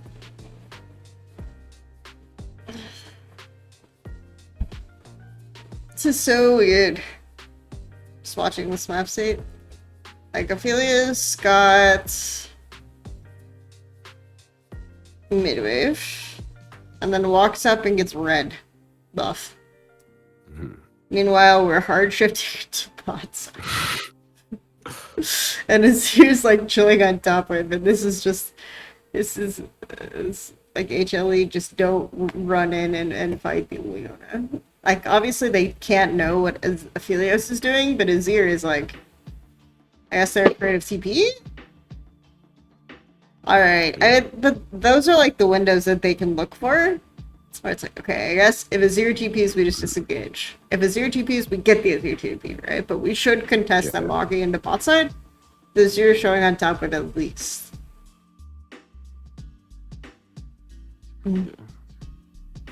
So those are the only windows we're gonna get. Right, yeah. That's At this point, the game is really hard. Yep. Yeah. But instead, we're gonna give this bot to. Okay, they get the wave. Doesn't look like that. And hard force on Faker. TP. What did Renekton TP?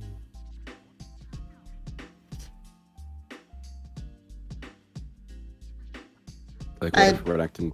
I don't know, maybe Renekton gets dove, but if he goes bot, he covers tier 2. Yeah, and if he gets dove, he should be able to just like ult and clear the wave.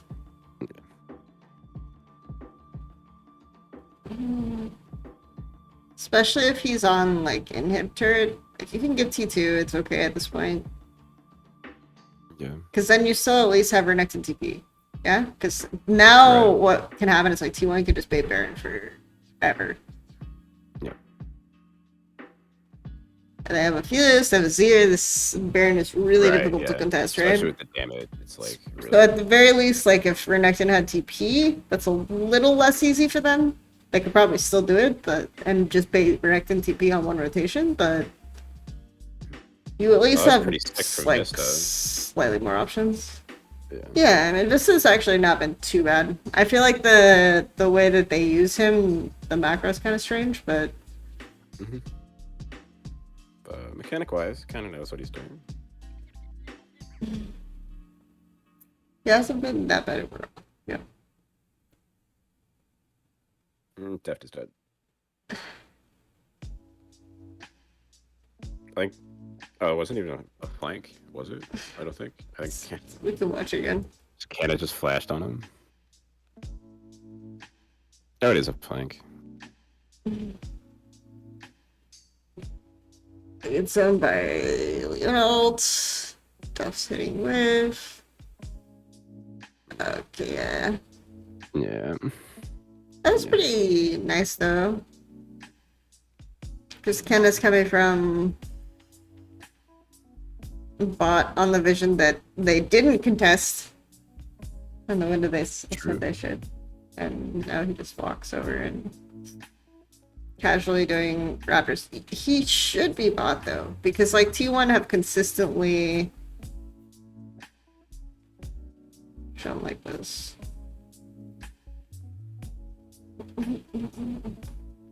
Nice sling angle though. Yeah.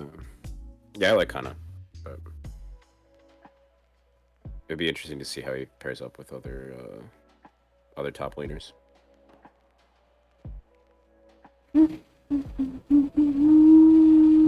Mode 13.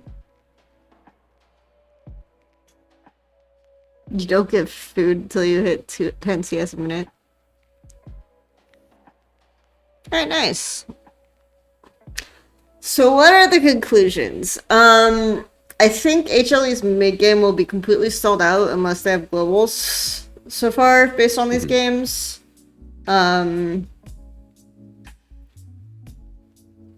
Morgan's atrocious, no one docks to Willer, and Vista uses almost like every timer for bot and only ever shows on midwave. Either Deft is really insecure and it's like, I need you every single time, or I don't know, he just doesn't know better. Yeah, or he doesn't. Yeah. So yeah, it's they're interesting though. Like I'm not disinterested in them. I feel like Chovy actually understands timers on other matchups better than the rest of the team, which is weird. Yeah. I'm actually kind of impressed because I feel like last year when I watched Chovy, my main conclusion was that his laning was really good, but he's basically never where his team needs him to be, especially for neutral contests. But I think that he's a lot better now overall. Yeah, like he seems like a way more complete player right now. So that's interesting. And it's definitely interesting. So like they make up ground in like mid lane, and like Chovy's like kind of like playing optimally now. So they're kind of like trying to bridge the gap in the top lane and like jungle by like doing like Camille Renekton stuff. So I mean, I don't even know if Morgan realizes that QWER are the ability buttons. Like, I'm still unclear on Morgan's full comprehension of the video game. So yeah, so that's obviously the point to leave off, I think. It's definitely worrisome. Yeah, worrying trend. Yeah, I don't expect them to win out in the play-ins, but I think they're going to qualify just barely. Fine, we're stop and juggle to force Chovy to win like 3 lanes at once. Okay. Yeah, my biggest concern is just they're probably going to do better on like 2 item plus champs. And if teams play like 2 lanes versus them, either in OPL or like from EU, so not Rogue. I don't know. We'll see. Yeah, interesting. Yeah. Like basically if you play 3 lanes, any team comp who's like setting up play 2 can like push out one side and hard shift into 3rd lane. So you basically can never make gains on the map. Sword or Morgan was Chovy's worst top laner. I feel like Sword was just like unfortunately maligned, honestly. Like I don't think he was good, but I think people over focused on him. Either in defensive CV max or because he got gapped by the Shy. So, and I don't think Doran would have won them that series at all. That was ridiculous to say. Yeah. Anyway, thank you very much, Madden, for joining us. This was fun. Tomorrow we'll be doing a TL review. I'll have someone else who I met via Twitter DM. And then I think we'll have Chronicler on Sunday for Gen G, so that'll be fun. That'll be great. Hell yeah. Alright. Well, I'll look forward to North America content. North America content. We're only doing 2 North America VOD reviews. I'm not gonna do C9 probably. I feel like I have a pretty good grasp of C9 already. I just want to review some stuff from TL100 because I think they changed the most in playoffs. I agree. Yeah. So, yep. One for the better, one for the worse. But yeah, it's okay. All right. Yeah, thanks for having me. Everyone have a great day, night, Yeah. afternoon, wherever you are in the world.